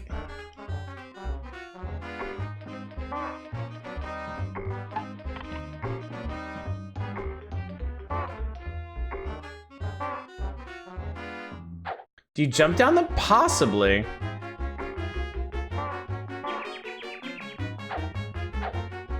Oh, he's hiding.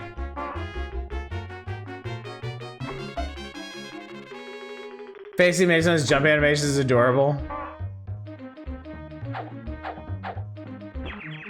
Oh, you do jump down them. Thank you. So Bugs has an entire inventory of items to use, too. You're not just limited to the moves that he gets, but you can find a bunch of items throughout the course of each level that will help you handle shit. Like, actually, let's try that. Yeah.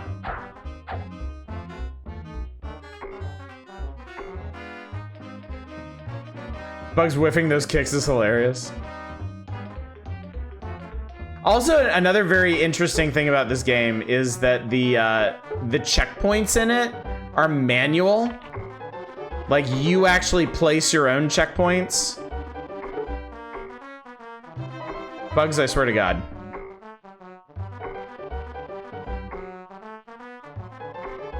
There we go. Oh, it's the proper little chipmunk guys. I love those dudes. Oh, God.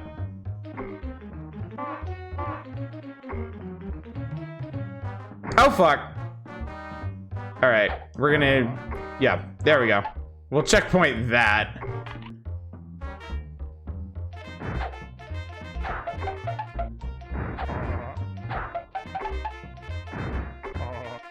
Oh.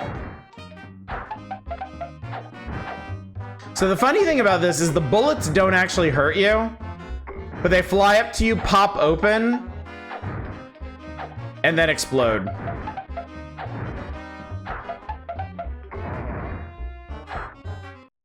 Got him. And then you get unique animations for everything. And I got a pretty decent... Never mind.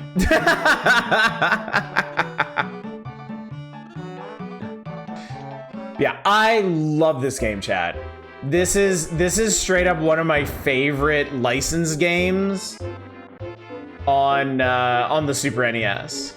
It feels like it's made... Like, look at this guy. This guy was in, like, one Bugs Bunny feature ever. Red Hot Rider, I think was his name.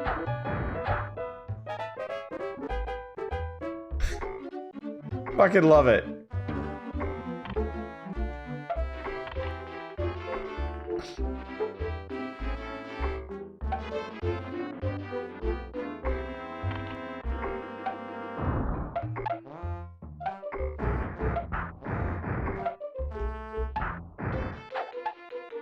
Come here, come here, come here, come here. Come here, come on.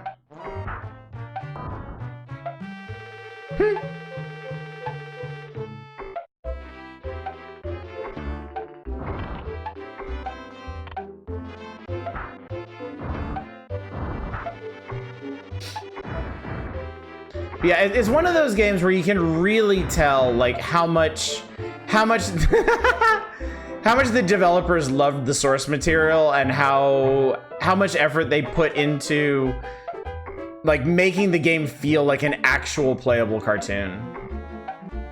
And I love that. I love that about it.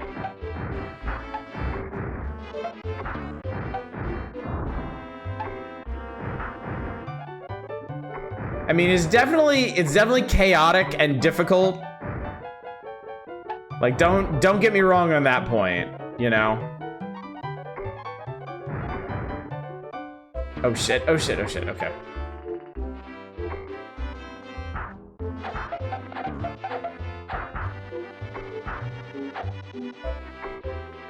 Ah! Ah! Oh my god, I can't get up there.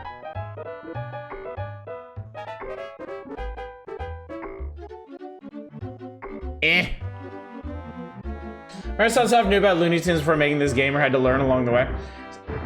Sunsoft made a couple. They had the Looney Tunes license since the NES, if I remember correctly. They were the folks that made Bugs Bunny's Crazy Castle, right?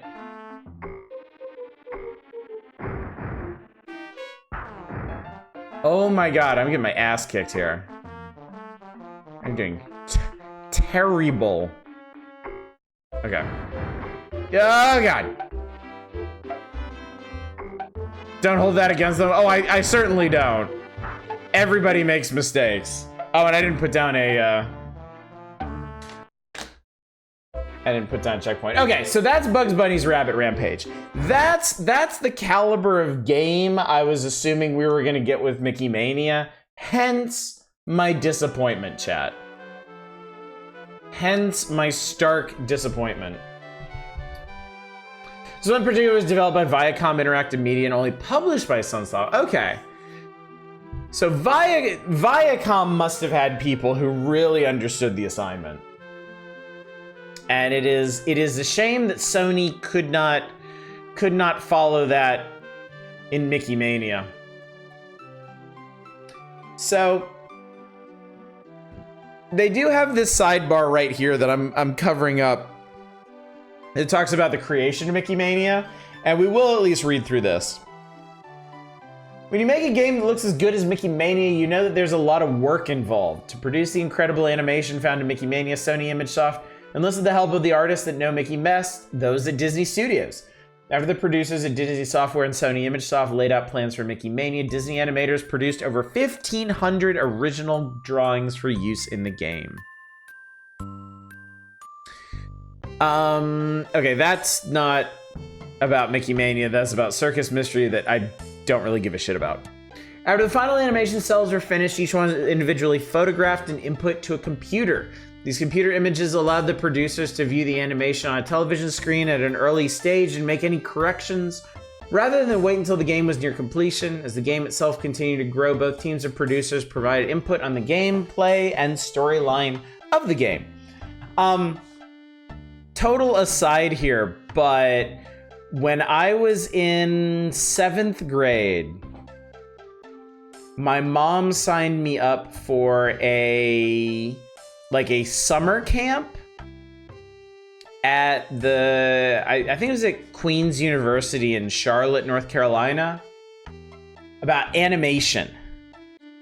And for a week, I was there actually making cell animation. It was really, really cool. They taught us the basics of it, and then just kind of let us go. And the way they had it, they had the actual they had you draw out the frame of animation on paper, and then they would give you a cell that you would lay over it, and you would fill it in with marker and paint. And then they had a station set up where you would photograph it, and the photograph would be transferred to a computer. It would take a digital photograph, it would transfer it to a computer, and then we had a program that we could stitch it together in. And it was really, really cool. And I made my own Wile E. Coyote cartoon. And that was really, really neat. And then at the end of the camp, after the camp was over, they made a compilation VHS of everybody's animations and mailed them to us. So I was able to watch my personal Wile E. Coyote cartoon on TV. It was super cool. Did you have to work backwards if you're tracing your line art onto the cell? Work backwards? Not really. You just kind of trace it however you can. But yeah, that was really, really cool. In another life, I might have been able to go into animation. And then I'd probably still be unemployed right now, so... Who can say how that would have turned out? The assistant producers and game testers at Sony and ImageSoft provided their in-depth gaming knowledge, spending months scrutinizing every aspect of Mickey Mania. The result of all their work is a Mickey Mouse game that Sony, ImageSoft, and Disney are proud to put their names on. Were they successful in creating a great game? Try it and see for yourself. Wow, Nintendo Power not even willing to go to bat for Mickey Mania in the end here. Like, were they successful in creating a great game? Only you can say. Hear that? One of my animation mutuals is looking for a job right now. Yeah. Yeah. I think if anything, that probably would have been even more heartbreaking. If I had put my heart and soul into learning traditional animation, only for the big studios to fucking abandon it, like, as soon as I tried to get a job in it. Yeah. This is why I don't deal in regrets, chat. I am not the kind of person to have regrets about anything. I am sure that there are choices that I could have made in my life that would have ended me up in better, more secure, more prosperous places. At the same time, I can't be sure that would have been the case either. I can look back on my career in the game industry and be like, oh, I should have done this. Oh, I should have done this. Oh, I should have done this. But I can't be certain I would have ended up like any better off, you know? Especially in the game industry, Jesus Christ. Like, some of the companies that I absolutely dreamed of joining, that if I had more foresight, that I would have, I would have worked towards joining. Some of those don't fucking exist anymore. Like, if I had, it's crazy to think, if I had like worked harder to like advance my position and get the jobs that I really, really wanted, I might have just ended up unemployed even faster. That is super messed up. Did they make a good game? Well, not no. Mickey Mania is half of a good game and half a bad game. I do not deal in absolutes. Absolutely not. I am no Sith, sir. Like Konami. I wanted to be a game dev when I was a kid, and I didn't. And I don't now. Holy shit, nope. Yep. Comes the next episode. God reflects and cries hours. Wrong kind of power.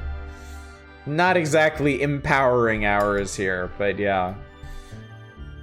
I mean, to be fair, the entire job market sucks right now. Like, the game industry is not the only one that's imploding, but it is imploding. So, some of those companies are a mere shadow of themselves now. Yeah, exactly. Exactly. So yeah. Ultimately, Mickey Mania, I had high expectations for this one. They were kind of dashed. Makes me think Great Circus Mystery might actually be the better game. Because it's Magical Quest. That's what it is. Magical Quest starring Mickey Mouse. It appears to be a direct sequel to Magical Quest, and Magical Quest was solid. You know, it wasn't a standout, but it had solid graphics and a neat gimmick in switching out your outfits. So, yep. Lesson learned: don't try hard.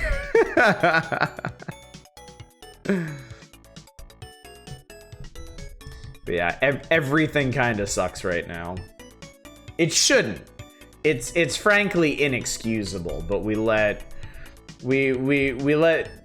the rich wield too much power over us, and predictably they use that power to just siphon money and opportunities from far more deserving people. And now we're here, where the majority of people have to, like, you know, scrape and scrap over the jobs that are left. Not true. With $5 million, I can buy voting rights. My employment counselor told me a story where she's trying to get me some time bartending for a Bush Plane museum in town. Remember today's gold-plated games, gold-plated lesson. Give up on your dreams right here and now. Lane Charger wants someone with tons of years of experience to do museum events involving alcohol. Yeah, I haven't given her any time since. Yikes. Yikes. All right, moving on, chat, to Tinstar. There's a new sheriff in town. A hot, dusty day somewhere outside of East Driftwood. Quiet sound of the wind rustling through the tumbleweeds is broken by the creak of a metallic eye squinting into the blazing sun. No, it's not Robert Kopp. It's Tinstar, the new sheriff. Town's depending on him and his sidekick Mo to save them from Black Bart and the Snake Oil Gang. So oil up your super scope and your trigger finger and get ready for the showdown. Okay, so you can use the regular controller or Super NES mouse for this. It's not solely super scope, though. No.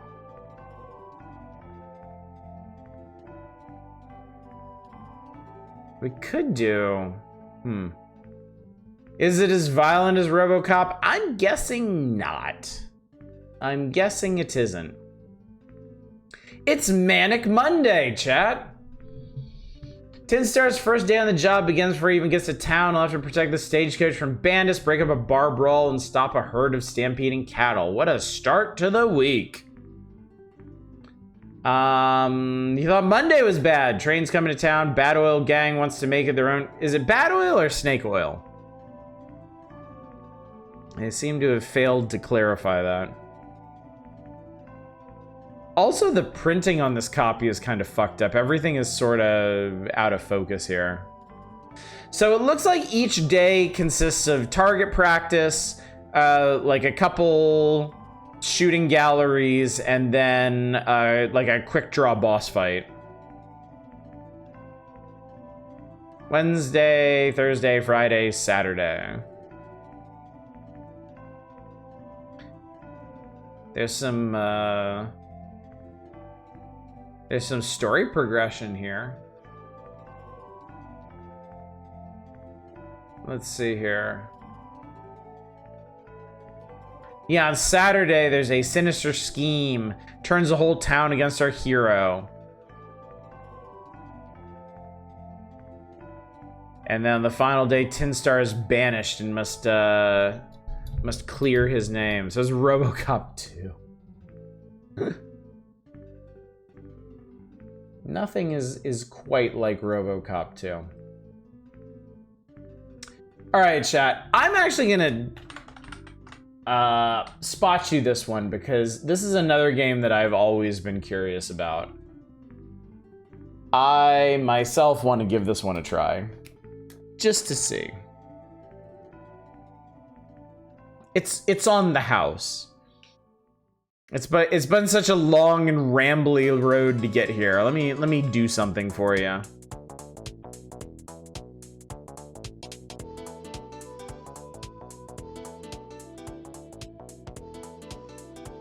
What the fuck? According to the playlist, this song is from a game called Brass Numbers P-Lumb. And the specific track is called Fatty Bomber. Well, how you like them apples?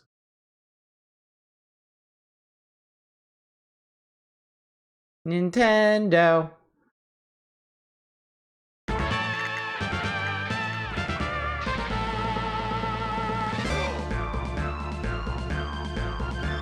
I hope I get my money's worth. All right, let's do it.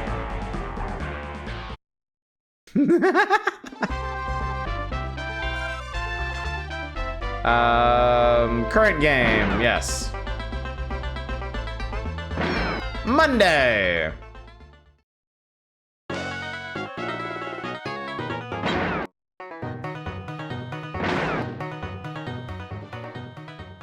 Oh, you gotta keep the bottle going. Okay.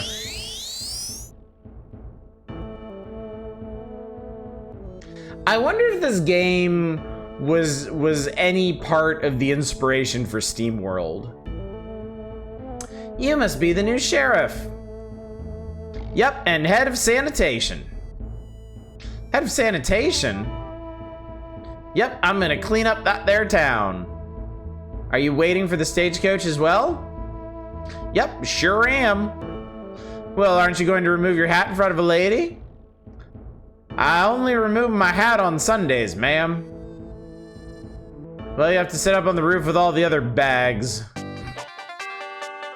Damn. Oh, look at this guy. I love him.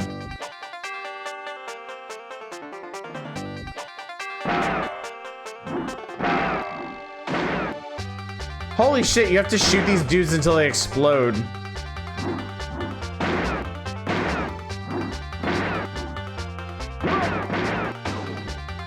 Oh, fuck.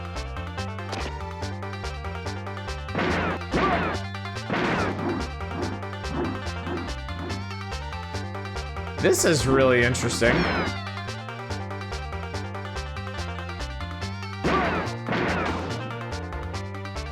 Cartoony robot sheriff is a real vibe.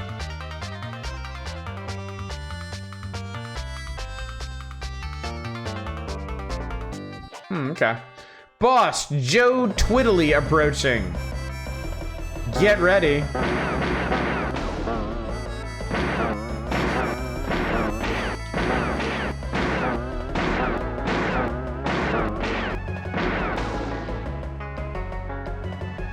I like the driver just mashing the go button. I do too. I love him.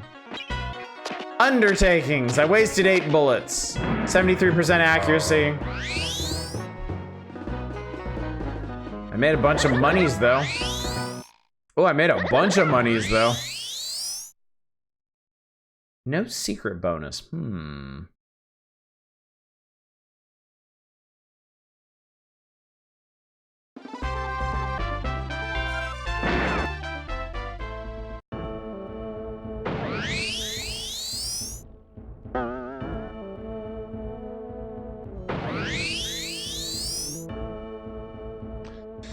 Mind if I help you with your bags, ma'am? No thanks, I can manage. I'd sure be honored. Here, let me... I said no, you big ape! Give me the darn bags! No, you big buffoon! Get owned. Oops! Now look what you've done. That's a stupid place to leave a pansy. That was no pansy, that was Tiny Johnson's prize geranium. I'm a little confused, because I thought everybody was gonna be robots, but it seems like only Tinstar is a robot, and the rest of these people are fucking Muppets or something. Yeah, now you're in for it, stranger. Tiny don't take kindly to folks messing with his pelargoniums. Something fishy here, Tinstar. I reckon this is a setup. That geranium was a plant. Ah, gentlemen, welcome to East Driftwood. You're just in time. We are? That no-good troublemaker Black Bart is busting up the saloon right now. Do something, Sheriff. Come on, Mo, we got lawman's work to do. Mayor, postpone our welcoming ceremony till we come back. Didn't realize Andy wrote this. If you come back. Oh my god, look at this.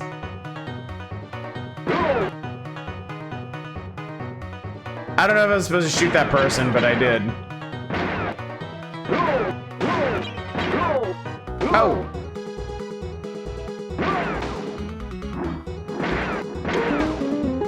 Oh, okay. I actually need to wait until this guy starts punching this dude, and then I can save him.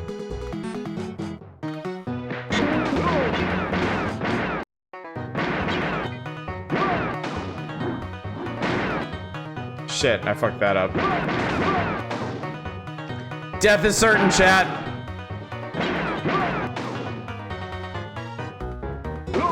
Oh, fuck. Shit, this isn't RoboCop, looks just like Detroit.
Is it actually an arcade shooting gallery?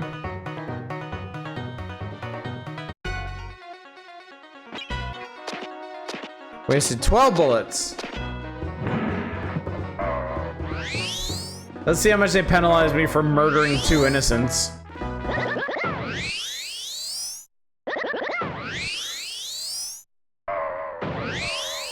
Ouch. $1,000 per corpse. Still no secret bonus.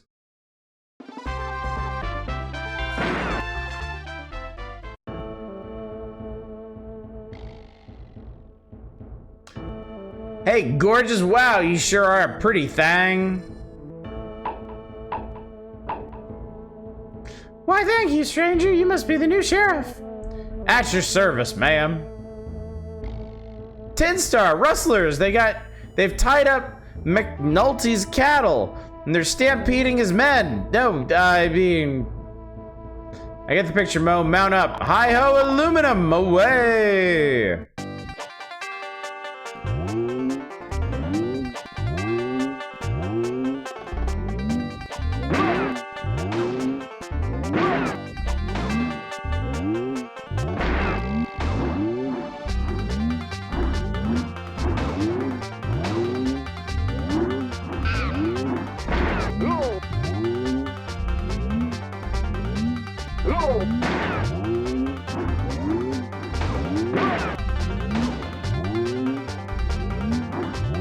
This is, for like a shooting gallery game, this is a very busy game.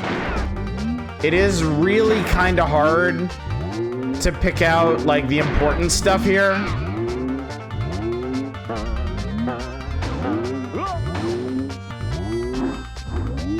And it's also a game that really seems to value accuracy. Like, it seems like there's a lot of stuff on each screen that you're not supposed to shoot to. Shoot the sun. You literally can't well, maybe bareback Jack approaching. Oh, okay, hang on.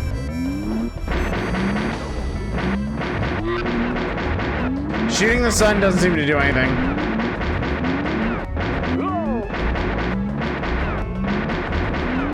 Okay, I gotta stop shooting him.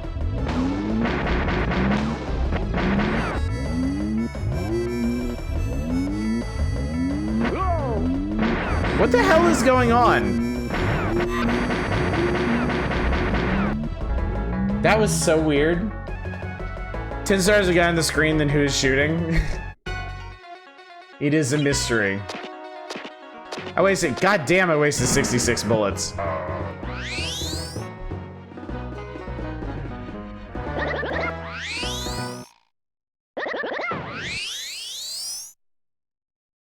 Didn't make much money off of that one.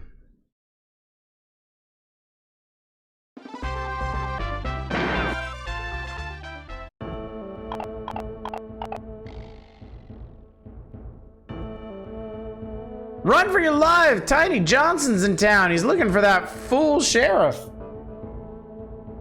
Boy, I wouldn't want to be in that lawman's shoes when Tiny catches up with him. Tinstar's great. I want to see Muppet ass. Oh yeah, like I'm gonna be afraid of someone called Tiny. He'd better respect the law or I'll squish him under my boot. Hold it there, pilgrim. Boo-hoo. Are you the dirty, low-down, no-good, yeller snake in the grass that killed my geranium? Would it help to say I'm sorry? Boo-hoo, no. Do you want a hanky? Go over your gun, Sheriff. The next planting I aim to do is you. 6 feet under.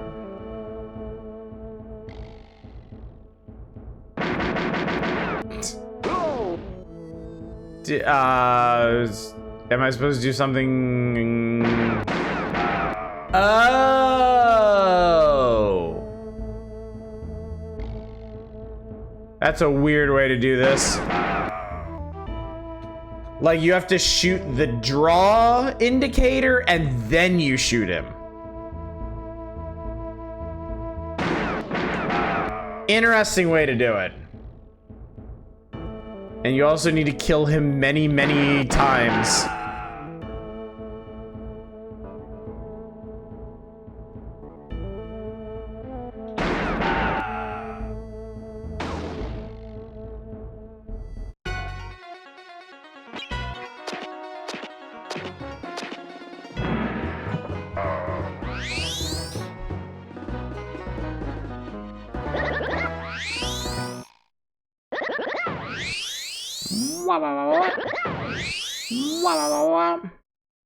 Made $75,000 on my first day. Find hard to listen to because it feels super heavy, the stereotypical Old West speech which bugs you. But it's supposed to be. Save game for 20,000. Sure. Wait, I get to name it?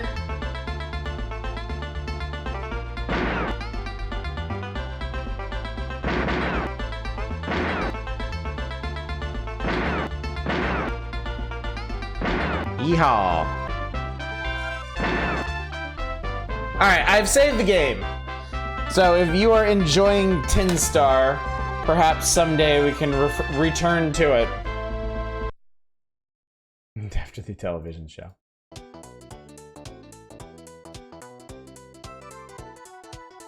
Really feast or famine with the scoring? Yeah, they're pretty strict about that.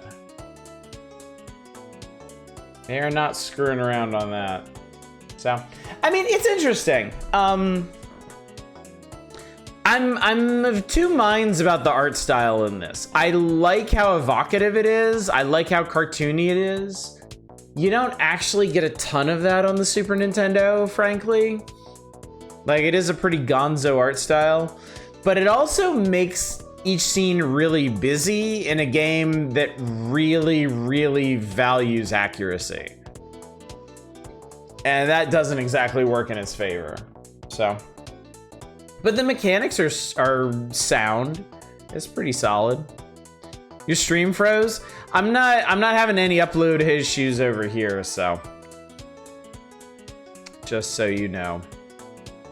All right, what kind of secrets we got going on? Mortal Kombat 2 has a credits code, a mode with no throws, which sounds kind of like a nightmare.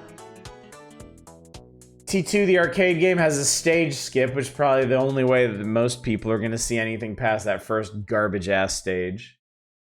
Ninja Warriors has a stage select. Vortex has bonus passwords. The Ninja Warriors, if you want.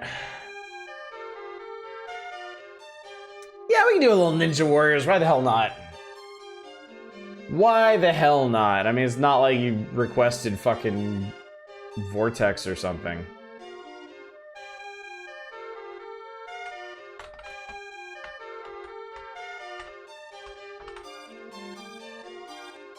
We're entitled. Oh my god. Made to save 3 bosses. You want to try this code? Oh yeah, let's do that. Let's do that. Let's do that.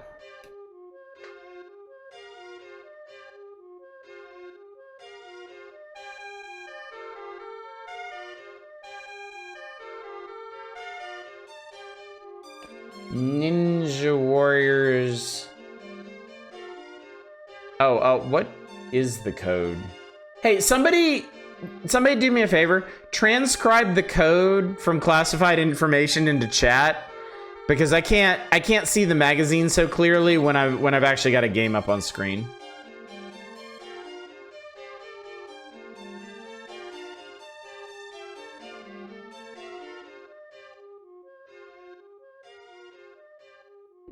Wow, there were 6 years of NHL games. No. 5 years of NHL games. One of them's a beta. Oh, that looks like kind of an ass code.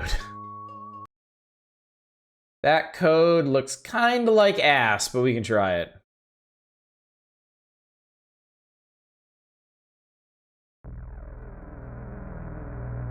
I guess we do it on the title screen. Once great wealth and nation, whatever.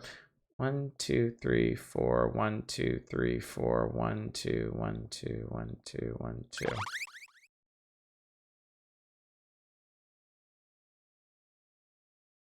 Oh, okay. Cool. Let's do stage 4. We'll be... Oh, fuck. I think it was Big Chungus Ninja Guy was real good. 1,500-pound ninja.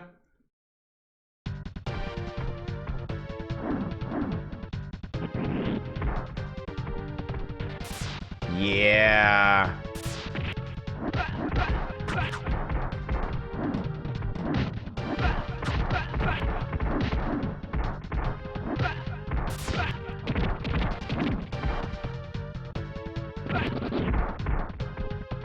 How dare you?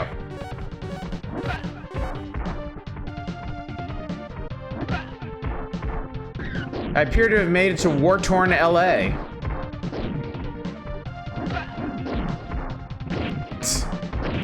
Oh god, that hurt.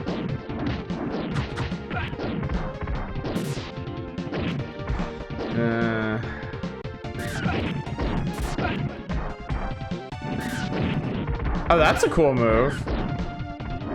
Hovering spin kick. God damn it.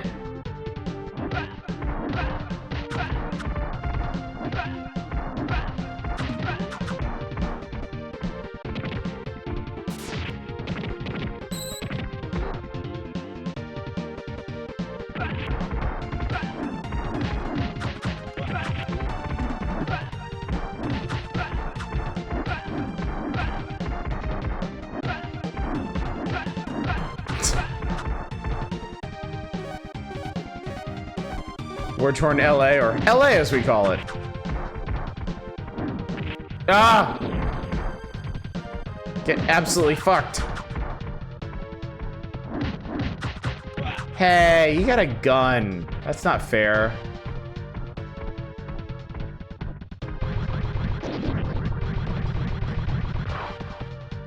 I was like, I'm sorry, are we gonna fight a tank? Oh shit, hello. Hang on, there's a guy breathing fire and a robot shooting lasers from its eyes. Fuck.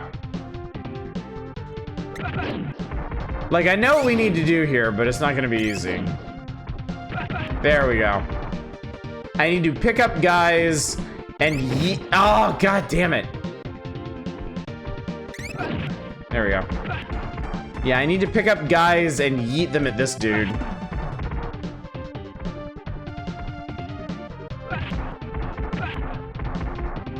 Do you know a place where soldiers hang out? No one's ever spent time picking up guys in LA. Alright. Okay.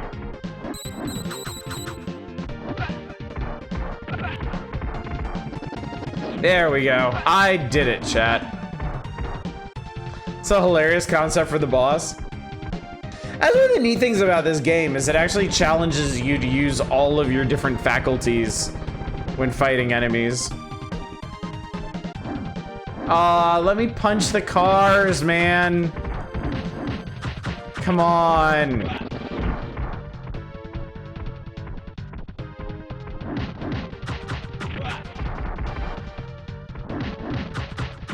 And I love so much that your nunchuck attack actually has like a backswing on it.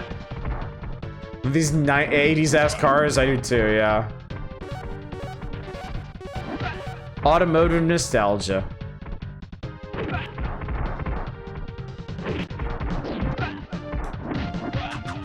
I need that E.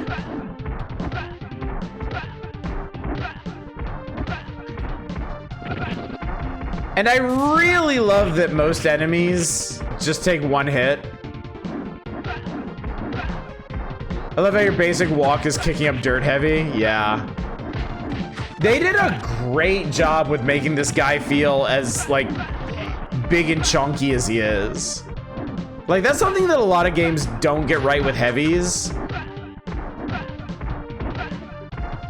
But this game has an excellent, like, sense of weight to it. Uh-oh.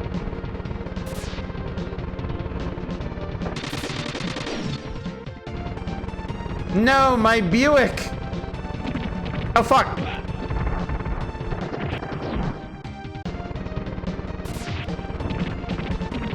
Some of these fights are tough, though. Oh, God! All my artificial skin exploded. Oh, this one doesn't have continue. Does this have... Can we actually continue? I forget if we have to do the entire stage over again or what. No, okay, we can start from here.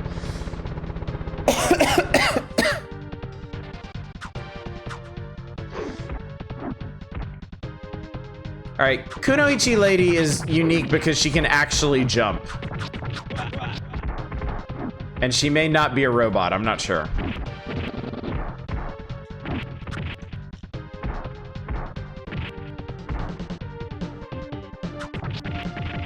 Ow.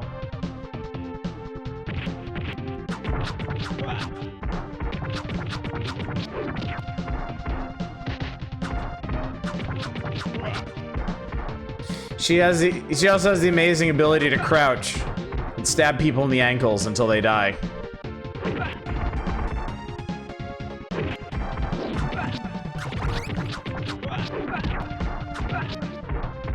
She is in fact a robot.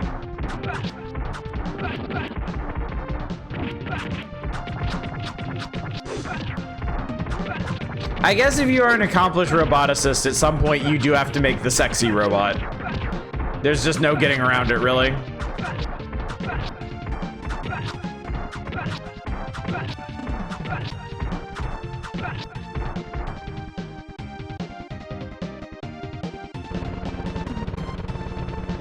That's why you get into the industry.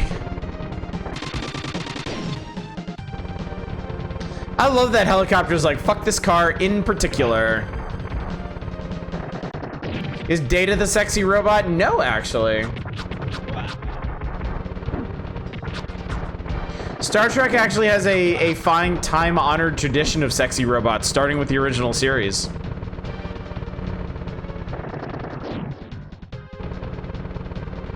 Can I make a sexy piloted robot instead? I'm sorry, is there a problem here? Thank you.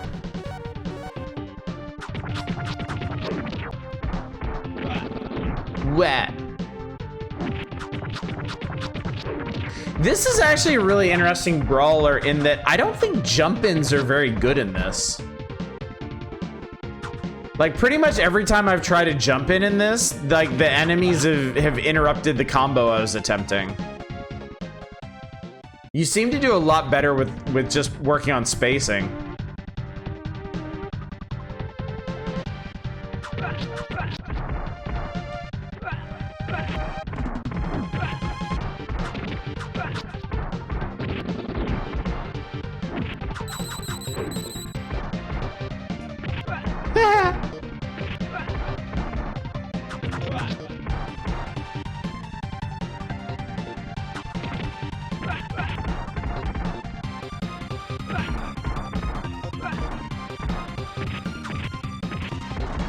Whoa, what the fuck?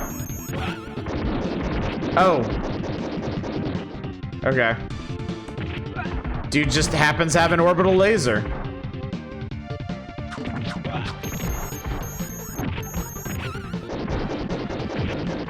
Oh good, it hurts them too, I love it.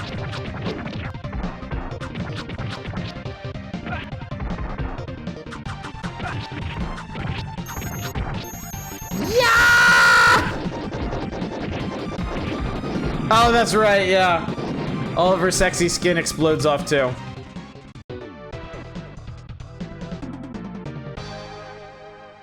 All right. I'm going to call the Ninja Warriors there. Game is hard, but game is really fun. Game is quite satisfying.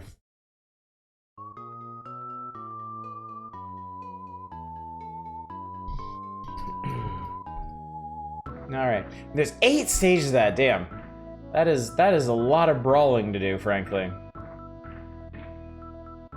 Mine is 500 robot wives, like 500 copies of Mania. Oh man, there's actually another episode of the original series. It's with Nurse Chapel's husband.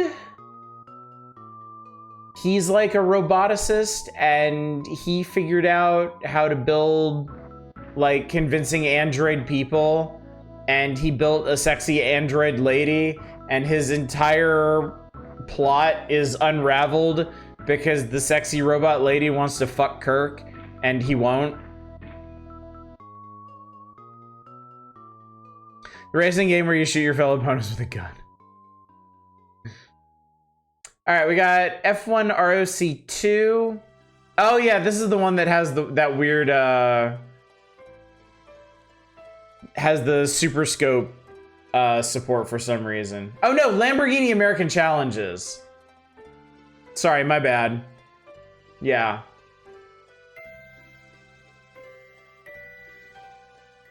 The password for bonus cash in Lamborghini American Challenge is JFK. JFK.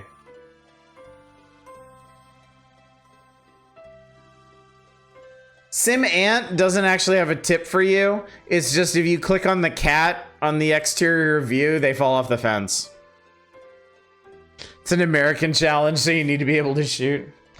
And then Clay Fighter has a boss code that lets you play as the lets you play as the end boss. I wonder what's the end boss. Actually, I probably don't want to know, frankly.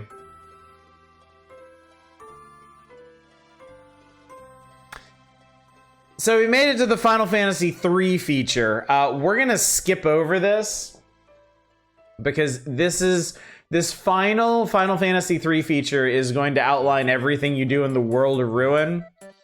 So let me just... Not here. Here, you get to deal with my face now. Let me skip past all this. All right. And we've arrived at Counselor's Corner, which has Brain Lord and Illusion of Gaia, 2 games that we have seen plenty of. He's coming right out of my big screen! Ah.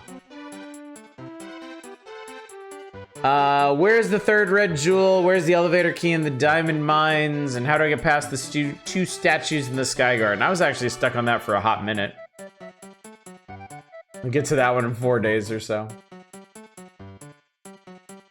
Okay, Brain Lord, how do I solve the first puzzle on the 2nd floor of the ancient ruins? The hint is as follows. The puzzle has 3 numbers. Multiplied together, they each equal 30. Added together, they equal 10. The first is a small number. The second is a large number. The third one is left. The answer is 2, 5, and 10. Yeah, we discovered we're not the Brain Lords we thought we were.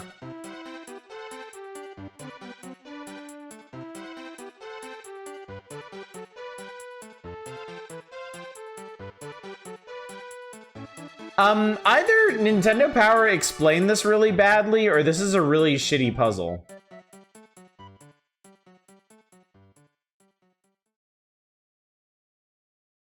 Oh yeah, where's the 3rd red jewel? You get 3rd red jewel from the Fisherman's South Cape, but he gives it a totally random time. He might give it to you right away, but you might have to check back many times to get it. That's kind of fucked up. That's kind of dumb. I am so glad I didn't seek out all the red jewels when we did Illusion of Gaia. I think that would have really made me hate that game.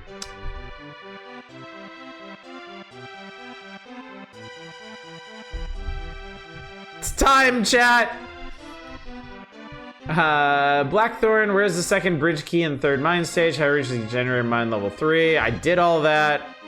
How do I reach the 3 yellow bags in the castle level 3? I didn't actually make it to the castle. So I'm actually past these levels that they're featuring here. I beat 7-1 and 7-7. I've been waiting for this for so long.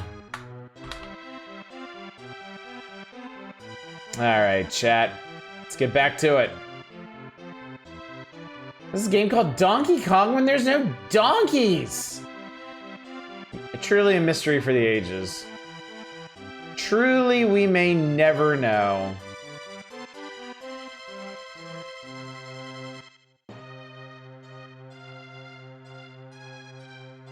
Oh, I gotta... Hopefully it's not too late to do this. Plug that in. Bloodstained forgot until recently if you rank up a yellow shard to 9, it just becomes a passive. Oh yeah, I remember that. Very, very handy. Alright. Doki Doki Kong. Boing. Brr, brr, brr, brr. Burn. Alright, we're on stage 7. We're actually just past these. We're on stage 7-9 with 98 lives. Let us finish this benighted iceberg. Do do do do do do do. Carmen Sandiego.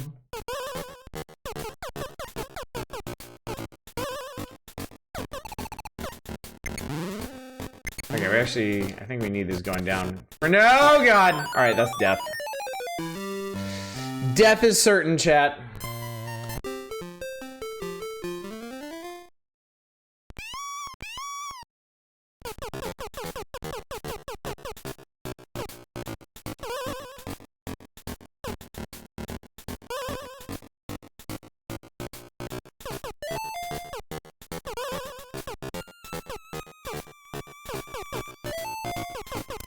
Billy-doo-doo. Oh, fuck. Okay. Alright. So we got,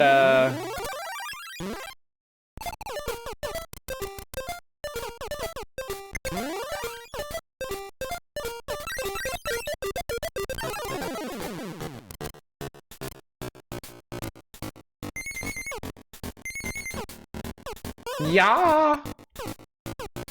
These guys are scurry. Ugh! Oh god, crap. Jesus. Careful, you're almost out of lives.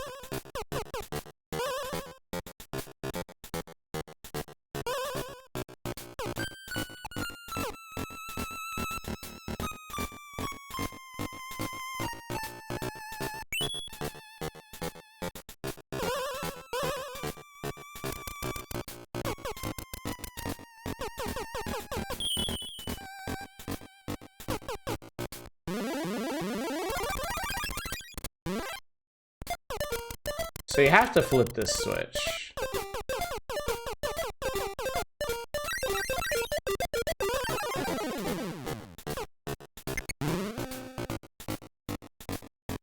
I mean, if you insist.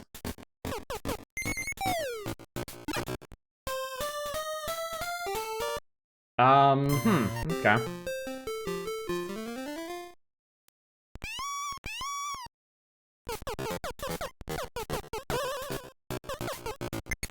This might actually kind of be doable. Yeah, okay, it is doable.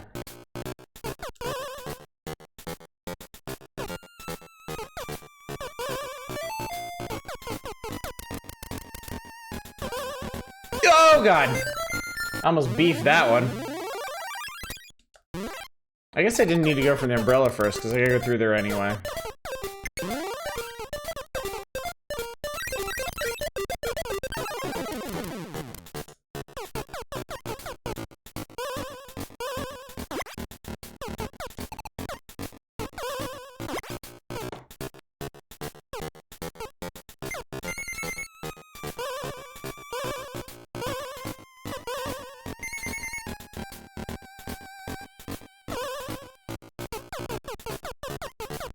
No problem. Easus peasus.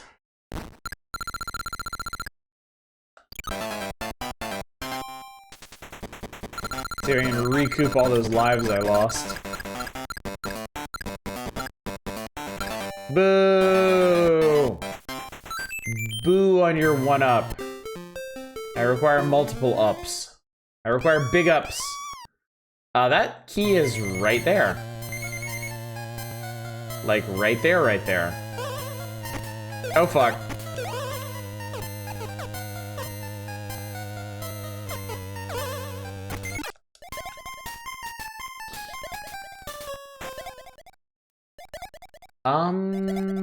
Okay, I think I get this. I think I get what they want. It's just, it hadn't occurred to me. Yeah, they actually work as, oh, fuck! They actually work as platforms as they're falling. I guess that's what I was supposed to take away from the last level. I was supposed to ride the icicle down. But I found another way to do it, so fuck that shit. No, God.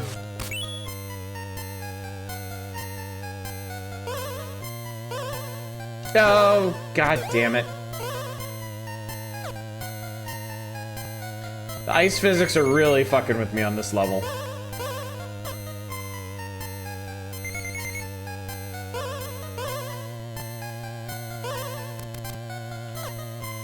Alright, no, we're waiting on you. So all the bonus items are at the top then? Like everything? Key, door, bonus items, the works?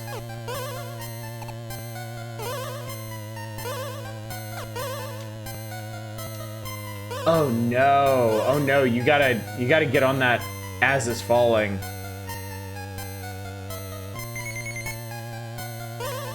There we go, wow. Oh crap, oh shit! Okay, no, we're good, we're cool. It's all fine, everything's good. After Bloodstain, I play Stasis Bone Totem again. That was actually good. That is surprising to hear. I gotta be honest, I am surprised to hear that.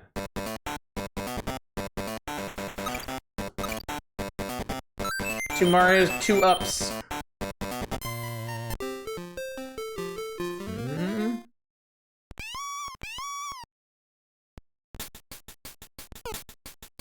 Oh boy. Oh boy. There we go.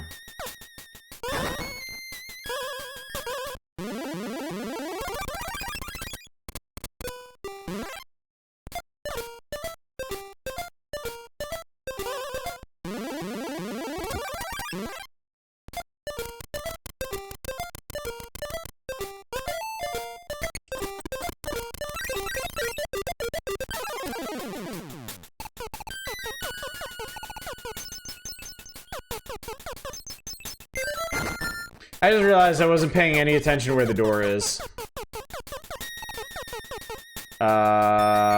Shit.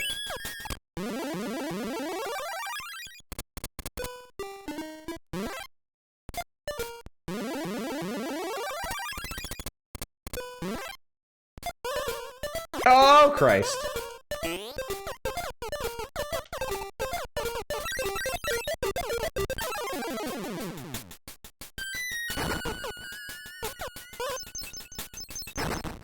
Where the is... No, it's over on this side somewhere.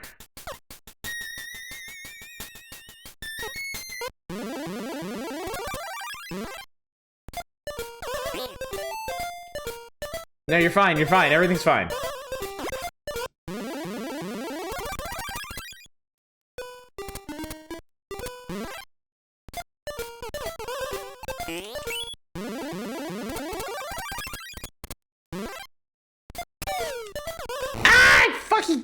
It goes over it. Shit.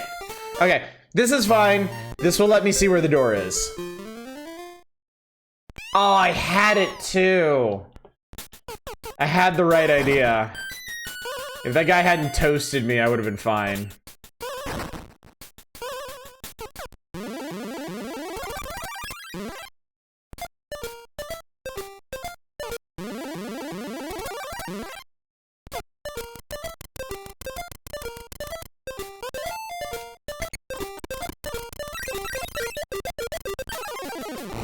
Oh, god damn it! Perfect timing on that. Perfect comedic timing. Chad, I'm running out of lives here, man. I'm not sure I'm gonna make it.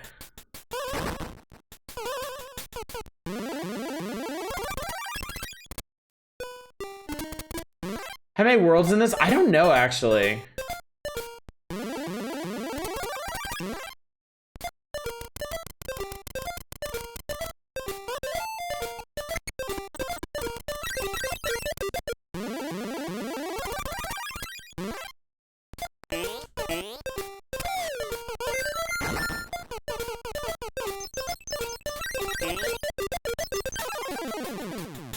Okay. So that goes there.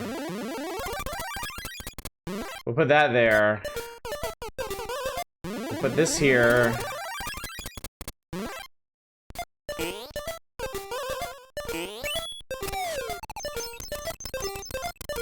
Don't you fucking dare! I got this! Stupid hidden doors.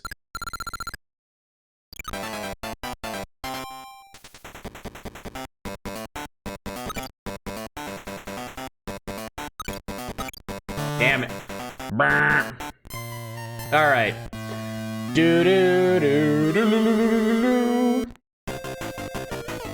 Okay, what are we doing here?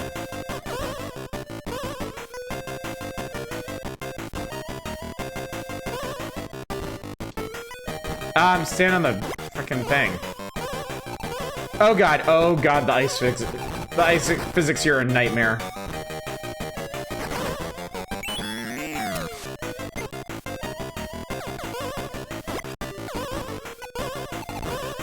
Yeah.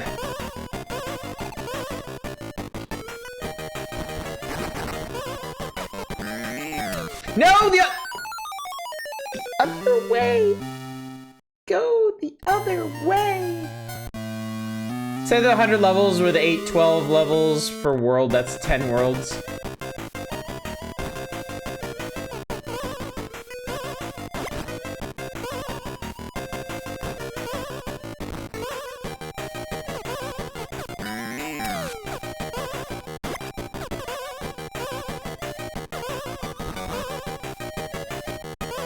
Oh, God. Son of a biscuit.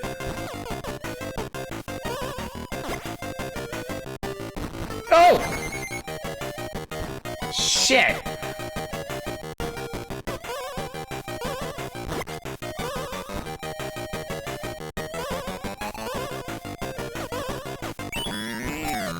Oh, damn it.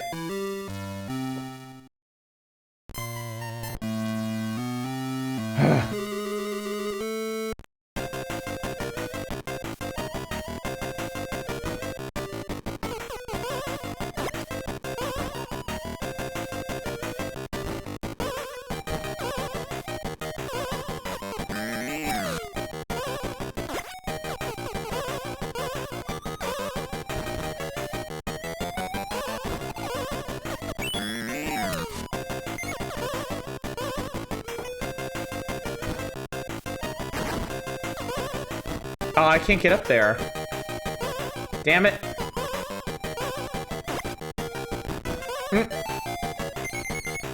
Hang on, I think I gotta wait for that to go by. Yeah, there we go.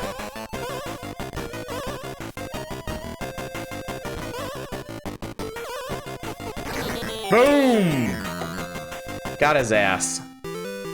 Got his giant, shapely ass.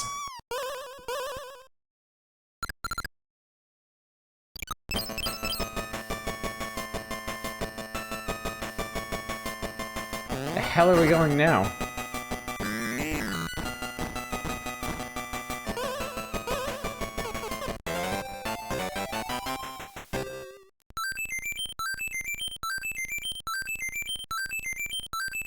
I hit the life cap, chat. 99. 99 achieved.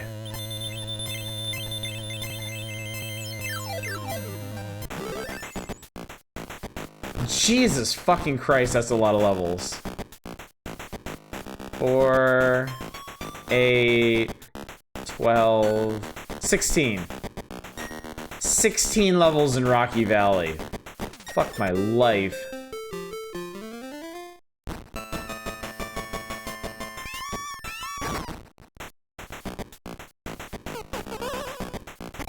Oh, that's water. Oh Lord, that's water. What do you want us doing here, man?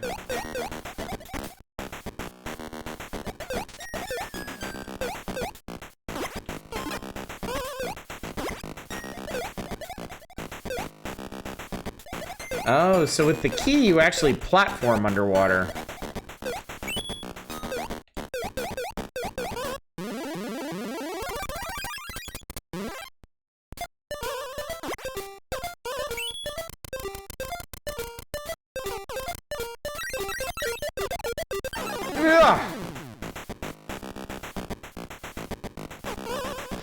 Oh God. Taking it. Looks like you at least got your money's worth back in '94. Yeah, seriously, this game is huge. Armadillos indicate we're in America. Could be pangolins, yeah.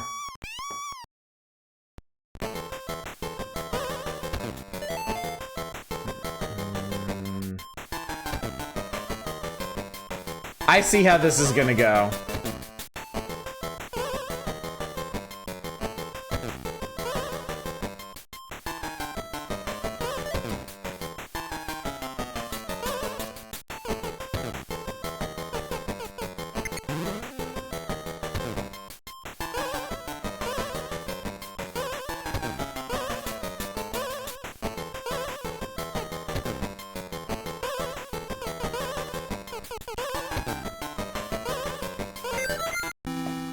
Easy peasy.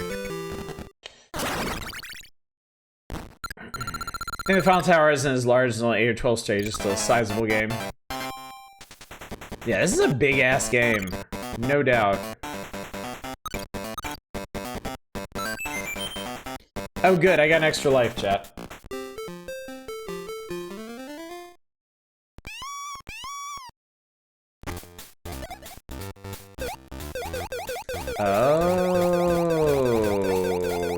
Okay. Interesting.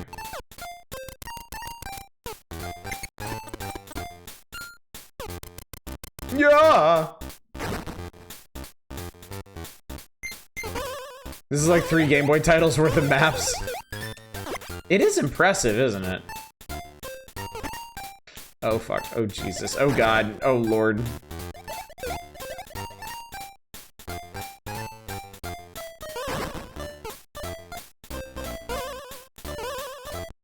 Damn, dude! NBD.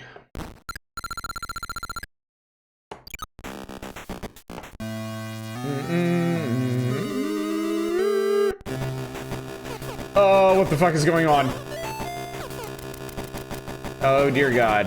Okay. This is fine. Everything's fine. Oh, I think I gotta find the switch for that. I don't think he has it. Yeah, he's not just gonna open that up of his own volition. There it is. Oh, son of a... It's fine. Everything's fine, chat. Yeah. You thought you had me there, didn't you? Appears Paulina is in peril.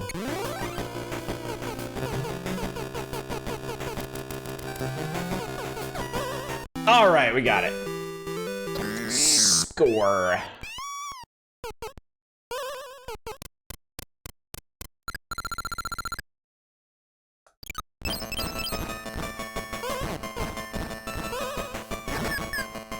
Oh God, we're gonna have to roll. We're gonna have to ride on falling boulders. That actually sounds like a callback to Super Mario Land. Because in World 3, you have to ride on rolling boulders too. See that badonky donk? I sure did. All right, let's do one more block. Let's see if we can manage one more block of these. Oh shit, free 1-up, chat.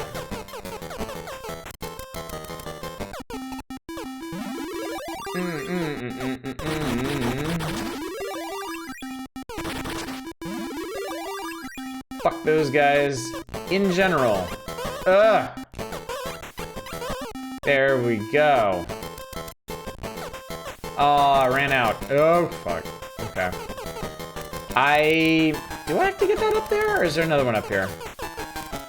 I do have to get it up there. Okay.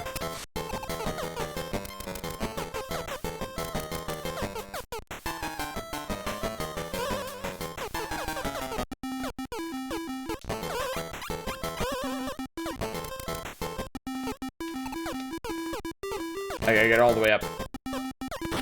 There we go. Not quite what I had in mind. But I guess we gotta.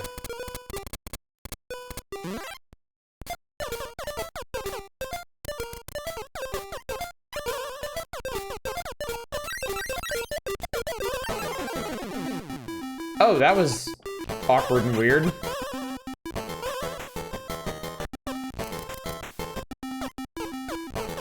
Ah, come on, man! Also, double come on. That guy's not supposed to be down here. Fuck.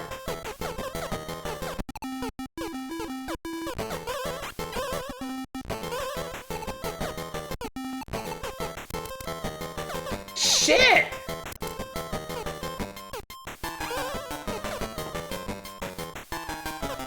It's okay, you didn't need that.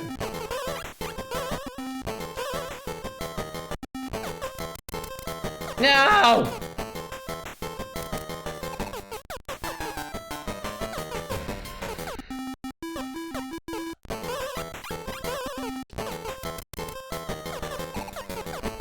I have to throw it at the ladder. I have to throw it at the ladder. I have to throw it at the ladder. This is non-negotiable. I have to throw it at the ladder. I threw it at the ladder. I did it. Alright, I did it. I did it. Everything is fine and dandy. We can do this shit now.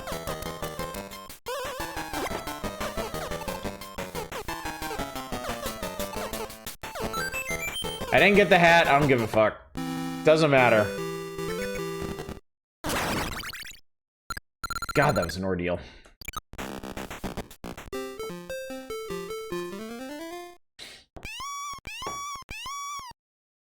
That scorpion? That giant fucking scorpion?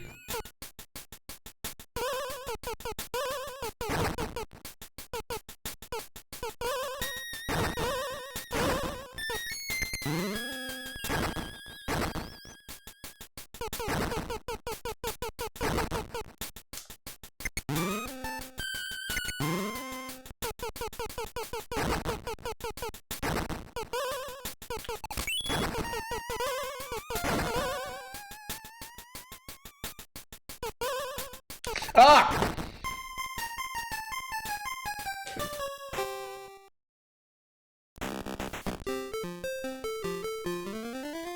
Alacranes are the Spanish word for the tiny venomous scorpions. Interesting.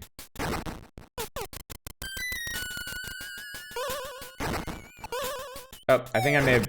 Okay. Nah, it's fine. I'm sure that hurt Mario.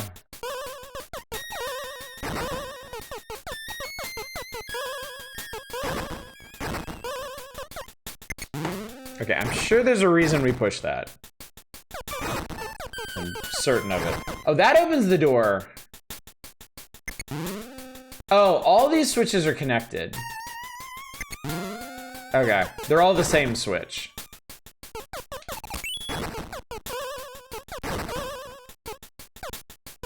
Oh wait, we can go up this way. Hang on. Oh, that just gives me a hat. I don't want a hat.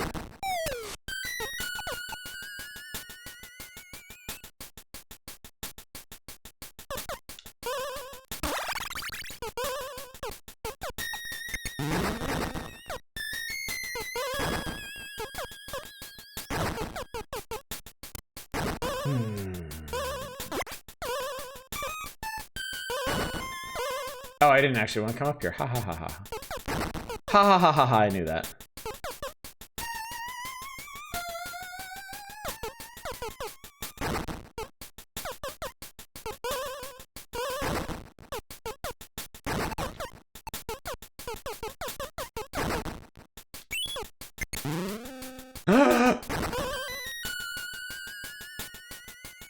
God damn it.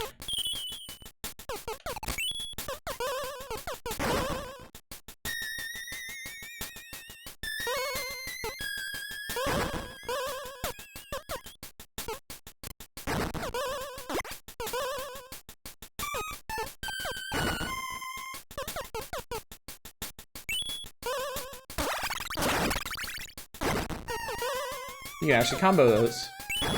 I'm not doing a hat. I'm ending like as soon as I finish this block.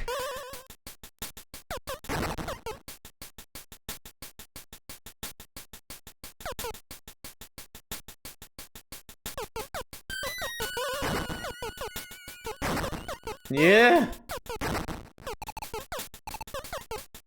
Ugh.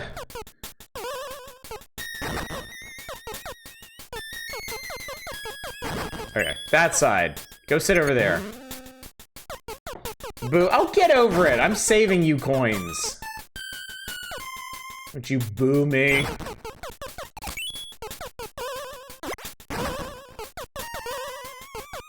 Oh, no!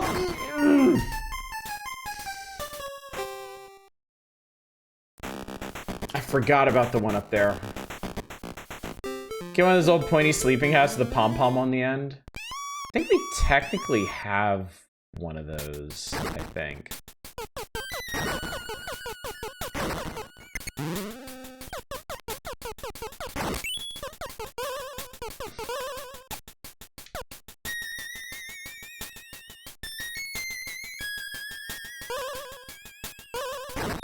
I do what I can, Deep Thought.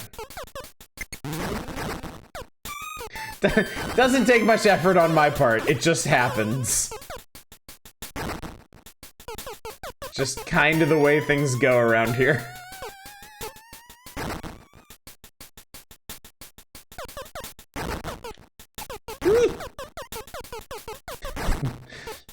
The natural buffoonery.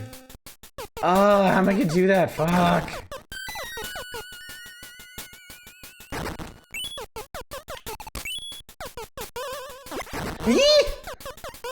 It's fine, everything's fine. Okay, let this guy go. Let that. No, wait. I can just run. Ah! Okay, it's fine. It's fine. Everything's fine. Ah.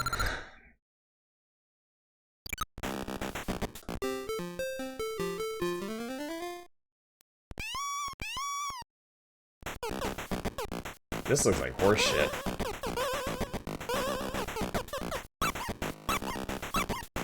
Oh no, you little fuck.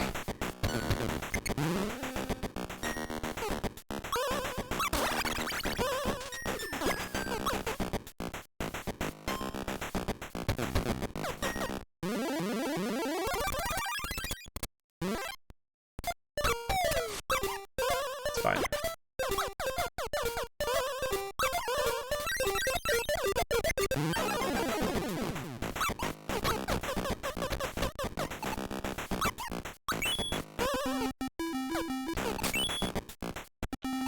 Ah!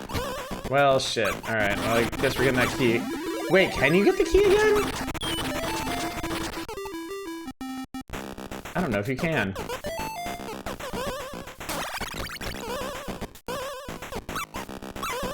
Oh, you know what? I bet that's what all those ladders are for, actually. Yeah, that's what the ladders are for.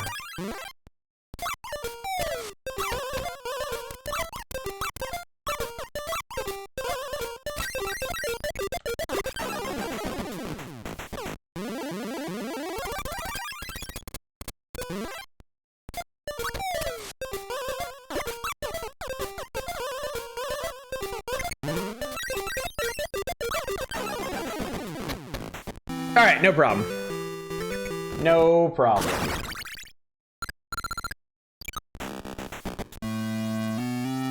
actually think I might play Scald again too. Dude, Scald was so good. I love Scald. I want to replay Scald someday too. Play as a different character.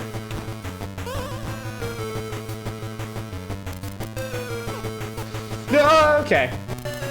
It's fine, it's fine. Everything's fine. Boom! There we go.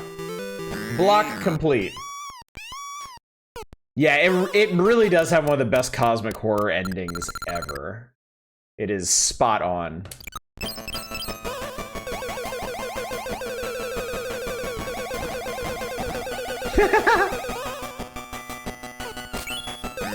Aha! Aha, clever. Enter the waterfall at a higher point. Caves of Squald.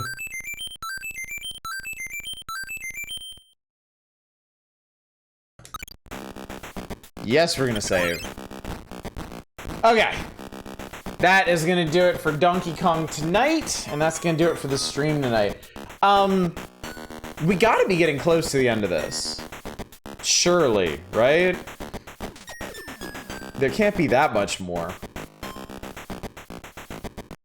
Surely. Yep. But yeah. Alright, chat. Eventful evening. Getting the end of Conky's Dong. Just as in the final zone? Oh shit! Yeah, nice! Alright. Alright, last chance to get in something for Next Fest. This is your absolute last chance. I'll leave it open for another minute or so. I am gonna go ahead and close game requests for the night so that we can turn the page and see what we will be coming back to on Saturday, and that will be the Power Players Challenge. Okay, cool. So on Saturday, you'll have a swing at Firepower 2000, Wild Snake, Pocky and Rocky 2, NBA Live 95, Aerobiz Supersonic, Super Bomberman 2, Super Punch-Out, Ken Griffey Jr., that horrible piece of shit Castlevania on the Game Boy DuckTales, NES Galaga? Galaga? Galaga? Galaga? Seventh Saga, Bugs Bunny Rabbit Rampage, that's behind my head right here. Duck Hunt and Keeks?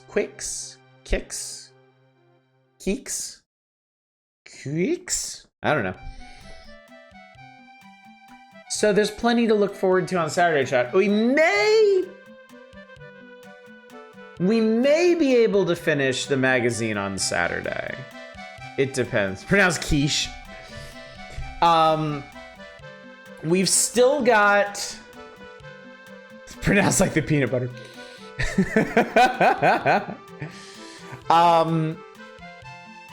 We still got... I don't know if there's any Super NES games left, but we got a couple... Game Boy games, and then we have the last NES game ever. And then, of course, the top 20, the now playing, and all that stuff.